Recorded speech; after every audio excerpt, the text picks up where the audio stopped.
আজকে আমি শুরু করতে চাচ্ছি আলোচনা প্রাচীন গ্রিক সভ্যতার একটা ঘটনা থেকে। সত্যিকার অর্থে গ্রিকদের অনেক বড় হিস্ট্রি আছে। আমরা যারা হিস্ট্রির স্টুডেন্ট আছি এখানে, আমরা এটা জানি খুব ভালো করে যে গ্রিকদের কিন্তু একটা প্রাচীন হিস্ট্রি আছে। তো গ্রিকদের সাথে খ্রিশ্চান রিলিজন মানে খ্রিশ্চানিজম যেটা আমরা বলি, এর একটা সম্পর্ক আছে। নবী ঈসা আলাইহিস সালামের যুগে ঈসা আলাইহিস সালামের কিছু হাওয়ারি ছিল। হাওয়ারি মানে হচ্ছে সাহাবি, মানে রাসূল সাল্লাল্লাহু আলাইহি ওয়াসাল্লামের ক্ষেত্রে আমরা বলি সাহাবি, আর ঈসা আলাইহিস সালামের ক্ষেত্রে আমরা বলছি হাওয়ারি। তো ঈসা আলাইহিস সালাম এর যে কাছের হাওয়ারি বা অনুসারী ছিলেন, তাদের মধ্যে দুজনকে তিনি প্রাচীন বলতে বোঝাচ্ছি তৎকালীন সময়কার গ্রিকের একটা ছোট্ট নগরী ছিল। নগরীটার নাম আন্তাকিয়া। নগরীটার নাম হচ্ছে আন্তাকিয়া। এটা কিন্তু এখন সিরিয়ার মধ্যে পড়েছে। আমি কালকে ম্যাপ ঘাটাঘাটি করে দেখেছিলাম, এটা সিরিয়ার মধ্যে পড়েছে আর কি, এখনকার সিরিয়ার মধ্যে। তো এই সিরিয়ার সাথে গ্রিকদের, রোমানদের এবং খ্রিস্টানিজমের একটা সম্পর্ক আছে। এমনকি যখন খালেদ বিন ওয়ালিদ রাদিয়াল্লাহু আনহু তাদের সময় যখন এই যে পারস্য এবং রোম বিজিত হয়েছিল, তখনও কিন্তু এই জায়গাগুলো মুসলিমদের করতলগত হয়েছে। তো এই আন্তাকিয়া শহরের মানুষরা তৎকালীন সময় ছিল মুশরেক। এক কথায় কি ছিল? মুশরেক। আমরা মিলাতে পারি এটাকে আবু জেহেলের যুগের সাথে। আবু জেহেল, আবু লাহাব, উতবা, সাইবার যুগে যেমন একটা সমাজ ছিল শিরকে নিমজ্জিত, মূর্তি পূজা হতো, হ্যাঁ, মাধ্যম পূজা হতো, কবর পূজা হতো, মৃত মানুষের পূজা হতো ইত্যাদি। আবার যেমন আসহাবুল কাহাফের সময় দাকিয়ানুস বাদশার যে যুগটা ছিল, ওইটাও যেমন শিরকের মধ্যে ছিল। আবার ইব্রাহিম আলাইহিস সালামের সময় আজারের যুগটা, নমরুদের যুগটা যেমন ছিল, বা মূসা আলাইহিস সালামের সময় ফেরাউনের যুগটা যেমন ছিল, ঠিক ওই রকমই আন্তাকিয়ার যিনি রাজা ছিলেন, ওই সময়কার যুগটা ছিল শিরক বা কুফরে নিমজ্জিত আর কি। তো এই ছোট্ট রাজ্যটাতে নবী ঈসা আলাইহিস সালাম তাওহীদের দাওয়াত দেওয়ার জন্যে তার দুজন অনুসারীকে পাঠিয়েছিলেন। কয়জন ভাই? দুজন অনুসারীকে পাঠিয়েছিলেন। ওয়াদরিব লাহুম মাসালান আসহাবাল ক্বরিয়া। আল্লাহ পাক এটা সূরা ইয়াসিনের মধ্যে বলেছেন। 13 থেকে প্রায় 32 নম্বর আয়াত পর্যন্ত পুরো লম্বা আলোচনা আছে, কিন্তু এই খুঁটিনাটি বিষয়গুলো সূরা ইয়াসিনের মধ্যে নাই। এগুলো তাফসির আপনাকে ঘাটতে হবে। একটা তাফসির যদি পড়েন কলিজা ঠান্ডা হয়ে যাবে, অন্তত একটা। সেটা হলো তাফসিরে জালালাইন। তাফসিরে জালালাইন এটা পড়লে কলিজা ঠান্ডা হয়ে যায়। অন্যগুলো পড়লে কলিজা একটু মনে হয় ক্ষুধা এখনও বাকি আছে আর কি। জালালাইন পড়লে মনে হয় যে ক্ষুধাটা মিটে গেছে, আলহামদুলিল্লাহ। এতটাই গভীর, আলহামদুলিল্লাহ, মাশাআল্লাহ। আমি এটা প্রিফার করি বেশি, যে তাফসিরে জালালাইনটা বাসায় কিনবেন, পড়বেন। এটা মাদ্রাসার জন্য যেমন ভালো, জেনারেলদের জন্য ভালো, আর এটা মোটামুটি বাংলা অনুবাদ হয়ে গেছে এখন, আলহামদুলিল্লাহ। তো এখানে নবী ঈসা আলাইহিস সালাম দুজন হাওয়ারি বা দুজন রাসূল বলছি এই অর্থে, যিনি বার্তাবাহক এই অর্থে বলছি, রাসূল পাঠালেন ওই রাজ্যকে তাওহীদের আন্ডারে নিয়ে আসার জন্যে, ওই রাজ্যের মধ্যে তাওহীদের দাওয়াত দেওয়ার জন্য। আমরা এখানে কিন্তু শিক্ষা পাচ্ছি, তার দাওয়াত বা দিনের প্রারম্ভিক বিষয় শুরু হবে তাওহীদ থেকে। দিনের প্রাথমিক বিষয় শুরু হবে কি থেকে? তাওহীদ থেকে। দিনের প্রাথমিক বিষয় খেলাফত থেকে শুরু হচ্ছে না। দিনের প্রাথমিক বিষয় কিন্তু রাষ্ট্র কায়েম থেকে শুরু হচ্ছে না, বরং দিনের প্রাথমিক বিষয় শুরু হচ্ছে তাওহীদের দাওয়াত থেকে। এবং দাওয়াত দিবে কারা? এইরকম রাসূল, মুখলেস, আল্লাহ পাকের একজন বাছাইকৃত বান্দা যারা। আমরা তো বাছাইকৃত রাসূল নই, তাহলে আমরা রাসূলদের অনুসারী হওয়ার ক্ষেত্রে যেন পরিপূর্ণতা অর্জন করতে পারি, এটা আমাদের টার্গেট থাকবে। মানে আমরা রাসূল হতে পারছি না, আমাদের একটা দরজা বন্ধ, কিন্তু সাহাবীদের মতো হওয়ার চেষ্টা করতে হবে। মানে আমাদের দরজাটা এখানে আর কি। তো এখন দাওয়াত দিতে গিয়ে তারা যখন শহরে ঢুকলেন, এখানে শহরের রাজার নাম কি ছিল ইত্যাদি মেনশন করা হয় নাই। কোরআন চুপ আছে, আমরাও চুপ আছি, ঠিক আছে। ঢোকার পথেই শহরের শুরুতেই একজন ব্যক্তির সাথে দেখা হলো। এই ব্যক্তি একজন কাঠমিস্ত্রি ছিলেন। কি ভাই? কাঠমিস্ত্রি। তো কাঠমিস্ত্রিকে নজ্জার বলা হয়, আরবি দিয়ে কি বলা হয়? নজ্জার। তো তাকে জিজ্ঞাসা করলেন দুজন রাসূল যে আপনার নাম কি? সে বলছে আমার নাম হাবিব বিন ইসরাইল। হাবিব বিন ইসরাইল। তো তিনি জিজ্ঞাসা করছেন আপনারা এখানে কেন এসেছেন? ওই দুজন রাসূল বলছেন যে আমরা এখানে তাওহীদের দাওয়াত দিতে এসেছি। কোন তাওহীদ, আপনাদের ইলাহকে, আপনাদের রবকে? তখন তিনি ওই রকম করে কথা বলছেন যে যেমনটি ইব্রাহিম আলাইহিস সালাম বলেছেন, আমার রব জীবিতকে মৃত্যু দিতে পারেন, মৃতকে জীবিত করতে পারেন। আমার রব, আমাদের রব আসমান থেকে বৃষ্টি বর্ষণ করেন, সেই বৃষ্টি দিয়ে এই মৃত জমিনকে জীবিত করেন, শস্য ফলান, সেগুলো আমরা খাই। আমাদের রব সূর্যকে পূর্ব দিক থেকে ওঠান, পশ্চিম দিকে ডোবান। এরকম যত বৃত্তান্ত আল্লাহ সম্পর্কে, তাওহীদের যত কথা তাকে শোনানো হলো। তো সে ব্যক্তি একটা প্রশ্ন করে বসলো যে তাহলে কি আমাকে কোনো মোজেজা দেখাতে পারবেন কি না? আপনি যে একত্ববাদের কথা বলছেন, এক আল্লাহর কথা বলছেন, কোনো মোজেজা দেখাতে পারবেন কি না? এখন মনে করেন তো দেখি যে ঈসা আলাইহিস সালামের যুগের মোজেজা কী ছিল। এক এক যুগের মোজেজা কিন্তু এক একটা। মোজেজা বোঝেন কি না? অলৌকিকত্ব, যেটা নবীগণের মাধ্যমে প্রকাশ পায়, এটা আল্লাহর ক্ষমতা, এটা নবীদের ক্ষমতা নয়, কিন্তু আল্লাহ পাকের ক্ষমতা, নবীদের মাধ্যমে আল্লাহ প্রকাশ করান।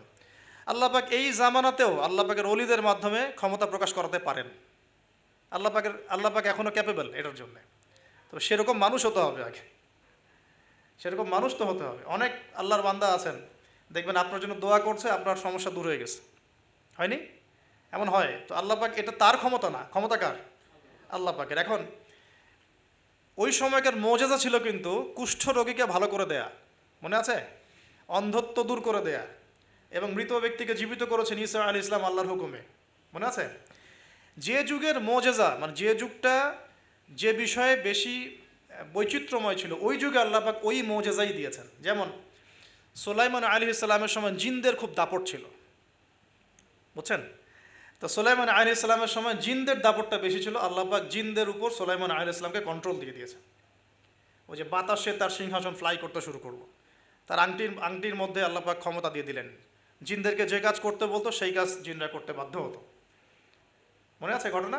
আচ্ছা, আবার মুসা আলাইহিস সালামের সময় জাদুবিদ্যার চর্চা হতো, জাদুবিদ্যার চর্চা। এই চর্চা কিন্তু এখনও হয়, এখনও জাদুবিদ্যার চর্চা হয়, ব্ল্যাক ম্যাজিকের চর্চা এখনও হয়। এগুলো থেকে বেঁচে থাকাটা খুব বেশি ইম্পর্টেন্ট, কারণ এগুলোতে ইফেক্টেড হয়ে গেলে অনেক সমস্যা হয়ে যায়। আমি শেষের দিকে প্রশ্নোত্তর পর্বে কিছু আয়াত বলে দেবো আপনাদেরকে ইনশাআল্লাহ। এই কোরআনের আয়াতগুলো নিয়মিত পড়বেন ইনশাআল্লাহ তাআলা। তো ওই সময় আল্লাহ পাক মুসা আলাইহিস সালামকে লাঠি দিয়ে জাদুবিদ্যার বিপরীতে মোজেজা দেখিয়েছেন, মানে যখন যেটা তার বিপরীতে সেই মোজেজা, বুঝতে পারছেন? নবী সাল্লাল্লাহু আলাইহি ওয়াসাল্লামের যুগে কবি সাহিত্যের যুগ চলছে, একদম কাব্য সাহিত্য নিয়ে তারা খুব গর্ব করত। আল্লাহ পাক কোরআন নাজিল করলেন, সব সাহিত্য ধসে গেল। এটা কোরআনের মোজেজা। আবার ঈসা আলাইহিস সালামের সময় চিকিৎসা বিজ্ঞানের খুব জয় জয়কার চলছিল আর কি। চিকিৎসা শাস্ত্র নিয়ে মানুষের অনেক বেশি মানে আগ্রহ ছিল, যেটা এটা দিয়ে এটা হয়, এটা দিয়ে এটা হয়। আল্লাহ পাক তখন এমন মর্যাদা দিয়েছেন যে মৃত মানুষকে জীবিত করে দেখিয়ে দিয়েছেন। তো এই দুই ব্যক্তিকে ওই নাজ্জার হাবিব বিন ইসরাইল, সে ব্যক্তি বলছে যে আমাদেরকে কোনো মর্যাদা দেখাতে পারো কিনা। এখন সে বলছে ঠিক আছে, মর্যাদা দেখাতে পারবো ইনশাআল্লাহ। আমার এই সন্তান, আমার এই ছেলে দীর্ঘদিন থেকে চোখের অসুখে ভুগছে, এক চোখ নষ্ট হয়ে যাচ্ছে, তুমি শেফা দিতে পারবে কিনা আল্লাহর হুকুমে। আল্লাহ পাকের দরবারে তারা সেজদায় পড়ে গেলেন, আল্লাহর কাছে সাহায্য চাইলেন, তার চোখে হাত বুলালেন, আলহামদুলিল্লাহ চোখ ভালো হয়ে গেল। এগুলো কিন্তু কোনো গালগল্প নয়। এবার হাবিবে নাজ্জার, তার কিন্তু বিশ্বাস হয়ে গেল, হ্যাঁ এটা তাওহীদের ফসল, এটা তাওহীদের ফসল। এবার তিনি দেনান্দেন সাক্ষ্য দিলেন যে আশহাদু আল্লা ইলাহা ইল্লাল্লাহ ওয়া আন্না মুহাম্মাদান, তখন ছিল না, তখন ছিল কি ঈসা আব্দুল রুহুল্লাহ ওয়া আব্দুহু, এরকম একটা কালিমা ছিল তখন, ঠিক আছে? তো তিনি মুসলমান হয়ে যেটা করলেন, ওই জনপদের থেকে নির্জনতা অবলম্বন করা শুরু করলেন। তিনি মুসলমান হয়ে কিন্তু জনপদের ভিতর ঢুকে পড়েন নাই, প্রথমে একটু নির্জনতা অবলম্বন করা শুরু করলেন, কারণ সমাজের সবাই কিন্তু মুশরিক। এখন ওখানে যদি আপনি সরাসরি ঢুকে যান, ঢুকায় আপনি এখন যদি জোরে জোরে তাকবীর দেওয়া শুরু করেন, তাহলে তো রিমান্ড হবে আর কি।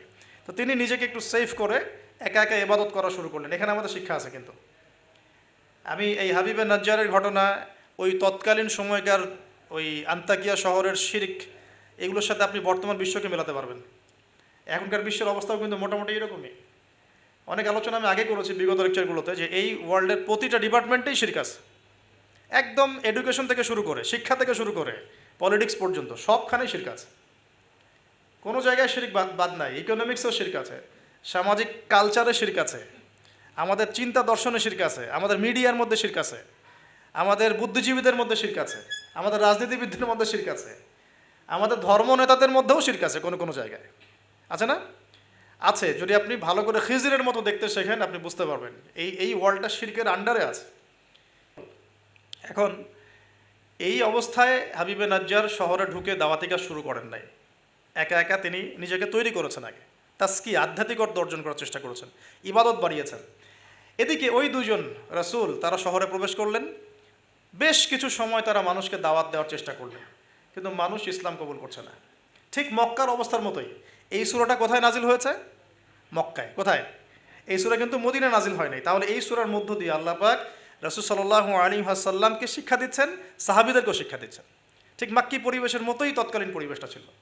আর মাক্কি পরিবেশ মানে আমি অনেকদিন আগে বলেছি, মাক্কি পরিবেশ মানে শিরক, মাক্কি পরিবেশ মানে সুদ, রিবা, মাক্কি পরিবেশ মানে হচ্ছে মাদক, মাক্কি পরিবেশ মানে জেনা, ব্যভিচার, মেয়েদের মানহানি আর গোত্রীয় হানাহানি, এগুলো মক্কা। মক্কা মানে এইগুলো যেটা এখনকার ওয়ার্ল্ডে চলছে। আপনি যদি ছোট ছোট সেন্সে চিন্তা করেন না, তাহলে আমাদের সোসাইটিটাও মাক্কি। ছোট সেন্সে চিন্তা করেন, এখানে শিরক দিয়ে ভর্তি, রিবা সুদ দিয়ে ভর্তি, মাদক দিয়ে ভর্তি, মেয়েদের যে জেনা, ব্যভিচার, পর্নোগ্রাফি এগুলো দিয়ে ভর্তি, আর কি গোত্রীয় হানাহানি তো আছেই। এটা এখন পলিটিক্যাল হানাহানিতে রূপ নিয়েছে, কোনো কোনো জায়গায় ধর্মীয় হানাহানি হচ্ছে, মসজিদে মসজিদে ভাগাভাগি হচ্ছে। আছে, মক্কার আদর্শ কিন্তু এখনও সমাজের মধ্যে আছে। খালি দার্শনিক দৃষ্টিভঙ্গিতে দেখতে শিখুন, একটু একটু খিদিরের মতো দেখতে শিখুন। এখন দেখুন, এই দুজন রাসূল দাওয়াত দেওয়ার পর, দীর্ঘদিন দাওয়াত দেওয়ার পরে যখন মানুষ ইসলাম কবুল করছে না, তখন তারা প্রকাশ্যে মানে আল্লাহু আকবার, তাকবীর এটা দেওয়া শুরু করেছিল। যখনই বের হতেন তার তাকবীর দিতেন, আল্লাহু আকবার, আল্লাহু আকবার, আল্লাহু আকবার, লা ইলাহা ইল্লাল্লাহ, লা ইলাহা ইল্লাল্লাহ। এভাবে প্রকাশ্য দাওয়াত দেওয়া শুরু করলেন, ঠিক আব্দুল্লাহ বিন মাসউদ রাদিয়াল্লাহু আনহুর মতো। নবী সাল্লাল্লাহু আলাইহি ওয়াসাল্লাম একদিন বললেন যে, কে আছো কুরাইশদেরকে কোরআন শোনাতে পারো? তারা তো কোরআন শুনতেই চায় না, কোরআন বললেই কানে আঙ্গুল ঢুকায় দেয়। হ্যাঁ, কোরআন বললেই তারা কাপড় দিয়ে মাথা আবৃত করে, এগুলো কোরআনে আছে কিন্তু। তখন আব্দুল্লাহ বিন মাসউদ, সুবহানাল্লাহ, রুয়াইয়াল গানাম বলা হতো তাকে, মানুষ তাচ্ছিল্য করতো, মানুষ তাকে তাচ্ছিল্য করতো। তার পা ছিল সরু, মানে চিকন সরু, এ পা দেখে আবু জেহেল হাসাহাসি করতো, সুবহানাল্লাহ। আর ওই পায়ের নিচেই আবু জেহেলের মৌত আল্লাহ লিখেছিলেন, সুবহানাল্লাহ। ওই পা দিয়ে তার আবু জেহেলের বুকের উপর পাড়া দিয়ে তিনি তাকে গর্দান কেটেছেন বদরের মাঠে। খালি 13 বছরের ব্যবধান, সময়ের ব্যবধান, খালি জাস্ট টাইম টক্স, মানে সময় কথা বলে, কথা বলে না, সময় কথা বলে। এই আব্দুল্লাহ বিন মাসউদ রাদিয়াল্লাহু আনহুর পায়ের তলেই আবু জেহেল আবার মারা গেছে। তো এই আব্দুল্লাহ বিন মাসউদ রাদিয়াল্লাহু আনহু বললেন যে, আমি শোনাবো কুরাইশদেরকে কোরআন ইনশাআল্লাহ। তারপর তিনি বের হয়ে কাবা ঘরের সামনে গিয়ে আর রহমান আল্লামাল কোরআন খালাকাল ইনসান এই তেলাওয়াত শুরু করলেন। বাস, মায়ের শুরু হলো। এখন যদি আপনি বের হয়ে সবার সামনে বলেন, আল্লাহর হুকুম ছাড়া কোনো হুকুম নাই, ইনিল হুকমু ইল্লা লিল্লাহ, আল্লাহর হুকুম ছাড়া কোনো হুকুম নাই, ওয়া মান লাম ইয়াহকুম বিমা আনজালাল্লাহু ফাউলাইকা হুমুল কাফিরুন, মায়ের একটা মাটিতে পড়বে? একটাও? গায়েবী হয়ে যেতে পারেন আপনি, নাই নাই, আউট অফ হিস্ট্রি। আপনি আপনার কথা মানুষ ভুলেই যাইতে পারে, হয় না এমন? আর যদি জাতিসংঘে গিয়ে বলেন যে এর যত বেইজ আছে সব সব শিরকের উপর আছে, সারা ওয়ার্ল্ডের মধ্যে শুধু ইসলামিক খেলাফা চলবে, তাহলে কি হবে? তো এই অবস্থা হয়েছে আব্দুল্লাহ বিন মাসউদ রাদিয়াল্লাহু আনহুর। বেচারা মক্কায় গিয়ে কাবা ঘরের সামনে গিয়ে বলছে, লা ইলাহা ইল্লাল্লাহ, আল্লাহ ছাড়া কোনো মাবুদ নাই, আর রহমান আল্লামাল কোরআন খালাকাল ইনসান আল্লামাহুল বায়ান, হ্যাঁ, ফাবিআইয়ি আলাই রাব্বিকুমা তুকাযযিবান। বাস, আবু জেহেল, আবু লাহাব, উতবা, সাইবা সবগুলো মেরে মারা শুরু করেছে। তাহলে শিক্ষা হচ্ছে এগুলো সুন্নত। শিক্ষাটা কি? দিনের পথে যদি সত্যিকার কেউ ইফোর্ট দেয় তাহলে এই জিনিসগুলো তার ভাগ্যে আসবে। এই নির্যাতন, নিপীড়ন বা অপদস্থতা তার ভাগ্যে আসবে। যাদের ভাগ্যে আসছে না, 100% বলতে পারবো যে সেটা সঠিক পথ নয়, 100%। হ্যাঁ, সঠিক পথের ডানে বামে আমরা চোরা রাস্তা খুঁজি তো, সঠিক ক, সঠিক খ, সঠিক গ, হ্যাঁ, সঠিক অল্প সঠিক, বেশি সঠিক, একটু বেশি সঠিক, মানে এরকম আর কি। সত্যিকার অর্থে ওই রকম সঠিক পথে গেলে এগুলো আসবেই। তো এটা একটা ফলসিফিকেশন টেস্ট, যাদের উপর এগুলো আসতেছে সন্দেহ নাই যে ইনশাআল্লাহ তারা সঠিক পথে আছে। তারা সারা দুনিয়া থাক না থাক ওই ব্যক্তি সঠিক পথে আছে, না হলে তার উপরে এগুলো আসতো না। এখন যাই হোক, ওই দিকে যাচ্ছি না আমি। এখানে এই দুজন রাসূল সেম ভূমিকা পালন করলেন। ব্যাস, এবার রাজা তাকে গ্রেফতার করা শুরু করলো। কোন রাজা? আন্তাকিয়া শহরের রাজা। রাজা খ্রিস্টান ধর্মাবলম্বী ছিলেন না, খ্রিস্টান ধর্মাবলম্বী হওয়ার জন্য ঈসা আলাইহিস সালাম তাকে দাওয়াত দিচ্ছেন আর কি, এই দুজন রাসূলের মাধ্যমে। তো রাজা তখন এই দুজন ব্যক্তিকে ধরে রেখে দিল।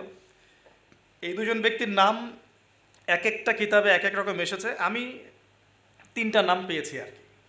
একটা হচ্ছে, প্রথম ব্যক্তির নাম ছিল ইউহান্না, হ্যাঁ। দ্বিতীয় ব্যক্তির নাম ছিল রাসূল, কিন্তু তারা মানে কার রাসূল? ঈসা আলাইহিস সালামের প্রেরিত দূত, এই দূত অর্থে বলছে রাসূল। একজনের নাম ছিল বাউলাস, একজনের নাম হচ্ছে ইউহান্না, একজনের নাম কি ছিল? বাউলাস। আর অন্য একটা বর্ণনা আসছে যে একজনের নাম ছিল সাদেক, আর একজনের নাম ছিল মাসদুক। একজনের নাম সাদেক, একজনের নাম মাসদুক। আচ্ছা, এই দুজন এখন গ্রেফতার। তো এবার তাদেরকে রেখে দেওয়া হয়েছে। ঈসা আলাইহিস সালাম আরও একজন ব্যক্তিকে তাদের সাহায্যের জন্য পাঠালেন। এটাই হলো কোরআনের এই আয়াতটা, যে ওয়াদরিব লাহুম মাসালান আসহাবাল ক্বরিয়া ইয জাআহাল মুরসালুন ইয আরসালনা ইলাইহিম ইসনাইন ফাকাযযাবুহুমা ফাআজ্জাজনা বিসালিস। যখন তাদের দুইজনকে অস্বীকার করা হলো, আমি আরও একজনকে পাঠালাম। এই আরও একজনের নাম হচ্ছে আপনার শামউন। কি নাম? শামউন। এই শামউন ছিল খুবই বিচক্ষণ। এখান থেকে আমাদের শিক্ষা আছে একটা, যারা দাওয়াতি কাজ করতে চান, দিন নিয়ে চলতে চান, দিন প্রচার করতে চান, বা দিন নিয়ে বড় স্বপ্ন দেখেন, এই শামউনের মধ্যে শিক্ষা আছে। কীরকম শিক্ষা? এই শামউন গিয়ে সরাসরি তাদেরকে বলল না যে আমি ওই দুজনকে বাঁচাতে আসছি, বরং শামউন নিজের পরিচয় গোপন করে ফেলছে। শামউন নিজের পরিচয় গোপন করে সে অর্ডিনারি মানুষের রূপে সমাজে মেলামেশা শুরু করলো। সে মোটামুটি একটা ছদ্মবেশ ধারণ করেছে আর কি, এবং আস্তে আস্তে আস্তে আস্তে রাজার ঘনিষ্ঠ মানুষদের সাথে তার একটা সম্পর্ক তৈরি হয়েছে। এমনও বহু মানুষ কিন্তু এখন সমাজের মধ্যে আছে না? সরাসরি ঈমান জানান দিতে পারে না, কিন্তু ভিতরে ভিতরে ইসলামকে সমর্থন করে, আছে না? আমাদের প্রতিটা ডিপার্টমেন্টে এমন ভাই বোন আছে কিন্তু, যারা ইসলামকে মন থেকে সাপোর্ট করে, কিন্তু হয়তো চাকরির ভয়, এটা ভয় মানে এক্সপোজ করতে পারে না। তো প্রথমত সে সেভাবে নিজেকে গুটিয়ে নিল। এক পর্যায়ে রাজার কাছে তার নাম ছড়িয়ে পড়লো। সে একদিকে তাদের সাথে মেশে, আরেকদিকে সে আল্লাহর কাছে দোয়া করে, নামাজ পড়ে, সেজদা করে।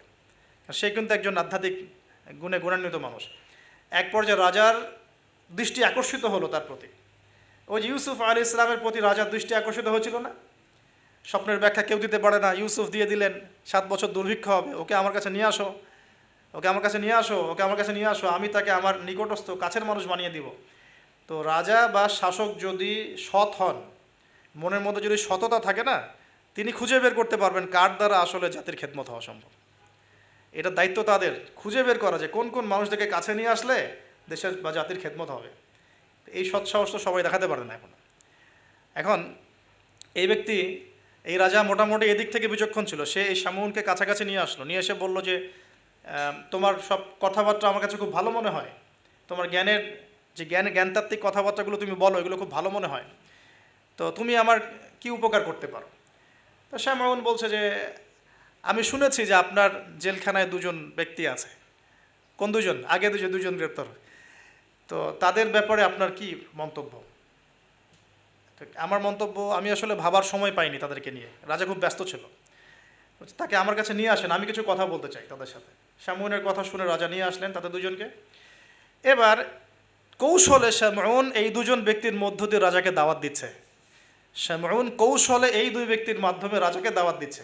শামউন এদেরকে বলছে যে তোমরা কোন আল্লাহর ইবাদত করো, কোন আল্লাহর কথা বলছো, আমাদের এখানে তো এমন কোনো আল্লাহ নাই। তখন তারা আবার ব্যাখ্যা দিচ্ছে, আমরা সেই আল্লাহর কথা বলি যে আল্লাহ ছাড়া কোনো ইলাহ নাই, যিনি আসমান থেকে বৃষ্টি বর্ষণ করেন, যিনি মৃতকে জীবিত করেন, ইত্যাদি ইত্যাদি।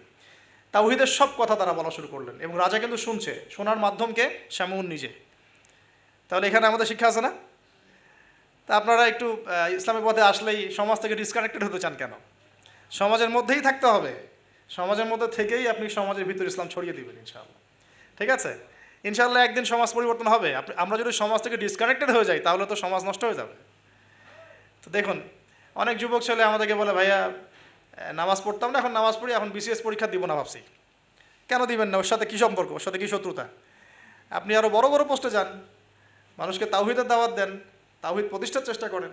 আল্লাহ হেফাজত করুন, আল্লাহ তৌফিক দান করুন। এখন এই শামউনের থ্রু দিয়ে এই দুই ব্যক্তি রাজাকে দাওয়াত দিলেন, মাশাআল্লাহ। এবার রাজা জিজ্ঞাসা করছে যে কোনো মোজেজা আছে না, কোনো অলৌকিকত্ব দেখাতে পারবে? আমরা যে আল্লাহর ইবাদত করি, মাঝে মাঝে কিন্তু জিনের উপাসনা করলে কিছু অলৌকিকত্ব দেখা যায়। অলৌকিকত্ব না, মানে ভেলকিবাজি দেখানো যায় আর কি। দেখবেন জিন তাত্ত্বিক যারা চর্চা করে, দেখবেন ভেলকি দেখায় মানুষকে। আপনি কোনো কবিরাজের কাছে গিয়েছেন, আপনাকে বলে দিবে যে 2 বছর আগে তুই এটা করছিলি না, এরকম কিন্তু বলে দেবে। আপনাকে ধাক্কা লাগলো যে হ্যাঁ তাই তো, আমার তেমন হয়েছে।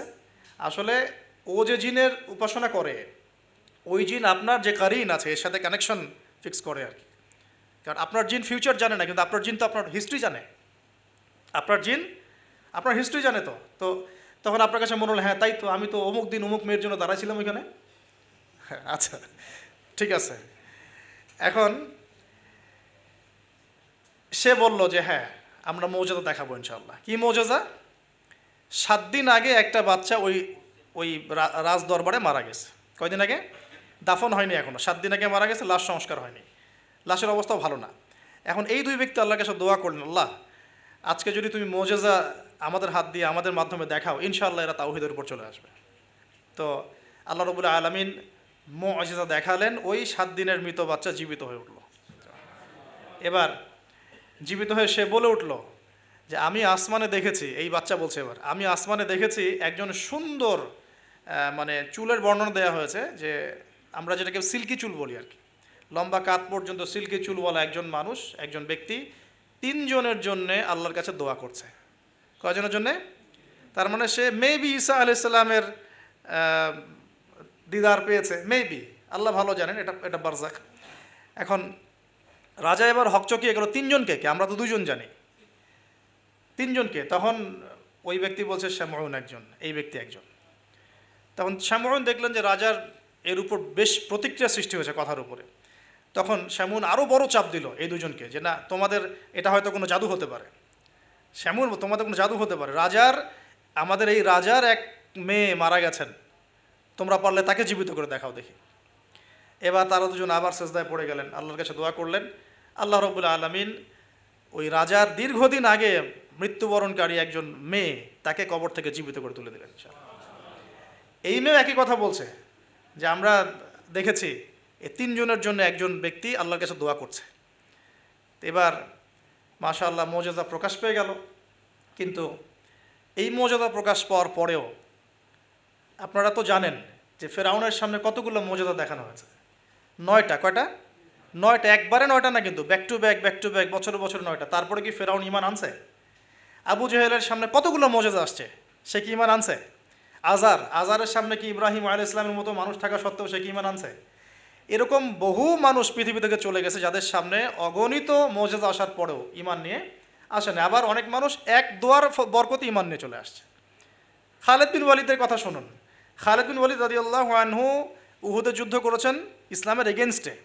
যখন নবী সাল্লাল্লাহু আলাইহি ওয়াসাল্লাম বিদায় হজের আগে যখন তিনি ওমরা করেছেন, বিদায়ের ওমরা হজটা কাজা করেছেন, ওই সময় তিনি এসে শুধু একটা চিরকুট লিখে দিয়েছিলেন যে যদি খালিদ মুসলমান হতো তাহলে তার জন্য কতই না ভালো হতো। নবীজি এটাও বলেননি খালিদ আসো ইসলাম কবুল করো, তোমার আগের সব গুনাহ মাফ হয়ে যাবে, এটা এতটুকু বলেন নাই। নবীজি বলেছেন, খালি চিরকুটে লিখে দিয়েছেন যে যদি খালিদ ইসলাম কবুল করতো তাহলে কতই না ভালো হতো। এই একটা কথাই তার মনে এমন দাগ কেটেছে, তিনি নিজে গিয়ে মদিনা ইসলাম কবুল করে আসছেন। আর তারপরে তো জানেন তার হাতে ইসলামের কতগুলো বিজয় হয়েছে, প্রায় 80 থেকে 100টা ব্যাটেল তিনি লড়ছেন ইসলামের জন্য, এবং কোনো ব্যাটেলেই তিনি কিন্তু পরাজিত হন নাই। তাকে বলা হয় সাইফুল্লাহ, আল্লাহর তরবারি। এখানে একটা কথা বলি, এই মানুষকেও শয়তান ওয়াসওয়াসা দিত। এই খালিদ বিন ওয়ালিদ রাদিয়াল্লাহু আনহুকেও এই যে বললাম না, চোখ লাগা, বদনজর, ওয়াসওয়াসা, এই সমস্যা হতো। হ্যাঁ, এবং এই অনলাইনের মাধ্যমে এটা বেশি হয়। তখন তিনি এসে নবীজিকে বলছিলেন যে আমাকে একটা দোয়া শিখায় দেন ইয়া রাসূলুল্লাহ। তিনি কিন্তু বীর বিক্রম, একজন সাহসী বীর সাহাবী। নবী সাল্লাল্লাহু আলাইহি ওয়াসাল্লাম তাকে দোয়া শিখিয়ে দিয়েছেন যে আউযু বিকালিমাতিল্লাহি তাম্মা মিন কুল্লি শাইতানি ওয়া হাম্মা ওয়া মিন কুল্লি আইনিন লাম্মা। একটা জায়গা আছে আউযু বিকালিমাতিল্লাহি তাম্মাতি মিন গাদাবিহি ওয়া ইকাবিহি ওয়া শাররি ইবাদিহি ওয়া মিন হামাজাতি শায়াতিন ওয়া আন ইয়াহদুরুন। তো দেখেন কোথা থেকে কোথায় আসলাম। মুজিজা দেখার পরেও তো বহু রাষ্ট্রপ্রধান ইসলাম কবুল করেছে? করেনি। এখনও তো আপনার সামনে আমার সামনে মুজিজা পড়ে আছে। কি মুজিজা? কোরআন। কেউ কোরআন নিয়ে একটা ভুল প্রমাণ করুক, একটা বিধান প্রমাণ করুক যে মানবতা বিরোধী, বা এটা এই যুগে চলে না, ওই যুগে চলতো, এর মধ্যে এক জাররা পরিমাণ ভুল কেউ বের করতে পারে কিনা দেখুক। তারপরেও তো মানুষ কোরআন মেনে চলছে না। ব্যাপারটা এরকম হচ্ছে না? এখন রাজার সামনে অনেকগুলো মুজিজা দেখানো হয়েছে ঠিকই, কিন্তু রাজা তাদেরকে কবুল করে নাই। ফিনিশিং হলো এটা। এবার এই 3 জনকে শাস্তি দেওয়া হবে। শামউনের আসল রূপ তো প্রকাশ পেয়ে গেছে। এবার শামউনের কি আসল রূপ প্রকাশ পেয়ে গেছে, এবার তিনজনকে শাস্তি দেওয়ার প্ল্যান করা হয়েছে। তখন তারা আল্লাহর কাছে দোয়া করলেন যে আল্লাহ আমাদেরকে এই জালেমের জুলুম থেকে আল্লাহ হেফাজত করো। তো তাদেরকে আটকে রাখা হয়েছে, পাথর নিক্ষেপ করে হত্যা করা হবে, এটা হচ্ছে রায় ওদের। ওই সময়কার রায়গুলো এমন ছিল, রজম করে হত্যা করা হবে, বা বড় বড় কিছু গাভী ছিল ওদের, সোনার দিয়ে তৈরি বা পিতল দিয়ে তৈরি, এর ভিতরে মানুষকে ঢুকিয়ে নিজ দিয়ে আগুন জ্বালিয়ে দেওয়া হতো। চিন্তা করতে পারেন। তারপরে শুলদণ্ড ছিল, পিছনের রাস্তা দিয়ে লোহা আছে না, পেঁচানো লোহা বাকিয়ে ঢুকিয়ে মাথার মগজ দিয়ে বের করে দেওয়া হতো। এগুলো ছিল শুলদণ্ড। একজন সাহাবী খুবাইব রাদিয়াল্লাহু আনহুকে এইভাবে দণ্ড দিয়ে হত্যা করা হয়েছে, নাউযুবিল্লাহ। সুবহানাল্লাহ। আল্লাহ পাক তাকে জান্নাতের শীর্ষ মর্যাদা দান করুন, দোয়া করে। তো এবং তিনি ওই যে বলেছিলেন ইন্তেকালের আগে, লাস্তু উবালি হিনা উকতালু মুসলিমান আলা আই জামবিন কানা লিল্লাহি মাসরাই। ওনাকে বলা হচ্ছিল যে তোমার জায়গায় মুহাম্মদ সাল্লাল্লাহু আলাইহি সাল্লামের যদি নখ কেটে ফেলি তুমি কি মুক্তি নিবা? তো তখন তিনি বলেছিলেন যে লাস্তু উবালি হিনা উকতালু মুসলিমান, আমি কোনো পরোয়াই করি না যখন আমাকে মুসলমান রূপে শহীদ করা হচ্ছে। আলা আই জামবিন কানা লিল্লাহি মাসরাই, আমাকে যেদিকেই পাশ ফেরানো হোক না কেন সেটা আল্লাহর জন্যই। ওয়াযালিকা লিল্লাহি ওয়া ইয়াশা, তিনি এমন একজন ইলাহ যিনি চাইলে ইউবারিকা আলা ফি কুল্লি শিলউইন মুমাজ্জা, তিনি আমার প্রত্যেকটা গোস্তের টুকরায় হাড্ডিতে বরকত দিতে পারেন। তো এই সাহাবীর ইন্তেকালের খবর মদিনায় পৌঁছে যায়। এটা পড়ে নিয়েন, এটা রাজির ঘটনা, রাজির ঘটনার মধ্যে পাবেন। সিরাত অবশ্যই পড়বেন, আর আমার জন্য দোয়া করবেন যে আমি চেষ্টা করছি আগামী বইমেলা আসার আগেই সিরাতের উপর একটা অনবদ্য কিতাব লেখার জন্য। আল্লাহ পাক তৌফিক দান করুন। সমস্ত সিরাতের বইগুলোকে একত্রিত করে, এবং আমার টুকটাক কিছু গবেষণা আছে ভাঙাচুরা, সহজ সাধ্যভাবে, যাতে ইয়াং জেনারেশন খুব সহজে বুঝতে পারেন সিরাটাকে, একটা মোটামুটি 500-1000 পৃষ্ঠা একটা বই আসবে ইনশাআল্লাহ আযজা ওয়া জাল। আল্লাহ পাক তৌফিক দান করুন, আমিন। তো অনেকে অনেক টপিকের কথা বলেছিলেন আমাকে যে এটা নিয়ে লিখেন, এটা নিয়ে লিখেন, ভাই এটা নিয়ে লিখেন, ভাই আখিরুজ্জামান নিয়ে লিখেন, ঠিক আছে? তো আমি বললাম যে না, আগে রাসূল সাল্লাল্লাহু আলাইহি ওয়াসাল্লামের বরকত দিয়ে শুরু হবে ইনশাআল্লাহ। কারণ আল্লাহ নবীর বরকত যার কপালে নসিব হবে ইনশাআল্লাহ তার ফিউচারটা ভালো হবে ইনশাআল্লাহ। তো আল্লাহ পাক আমাদেরকে সহজ করুন, তৌফিক দান করুন।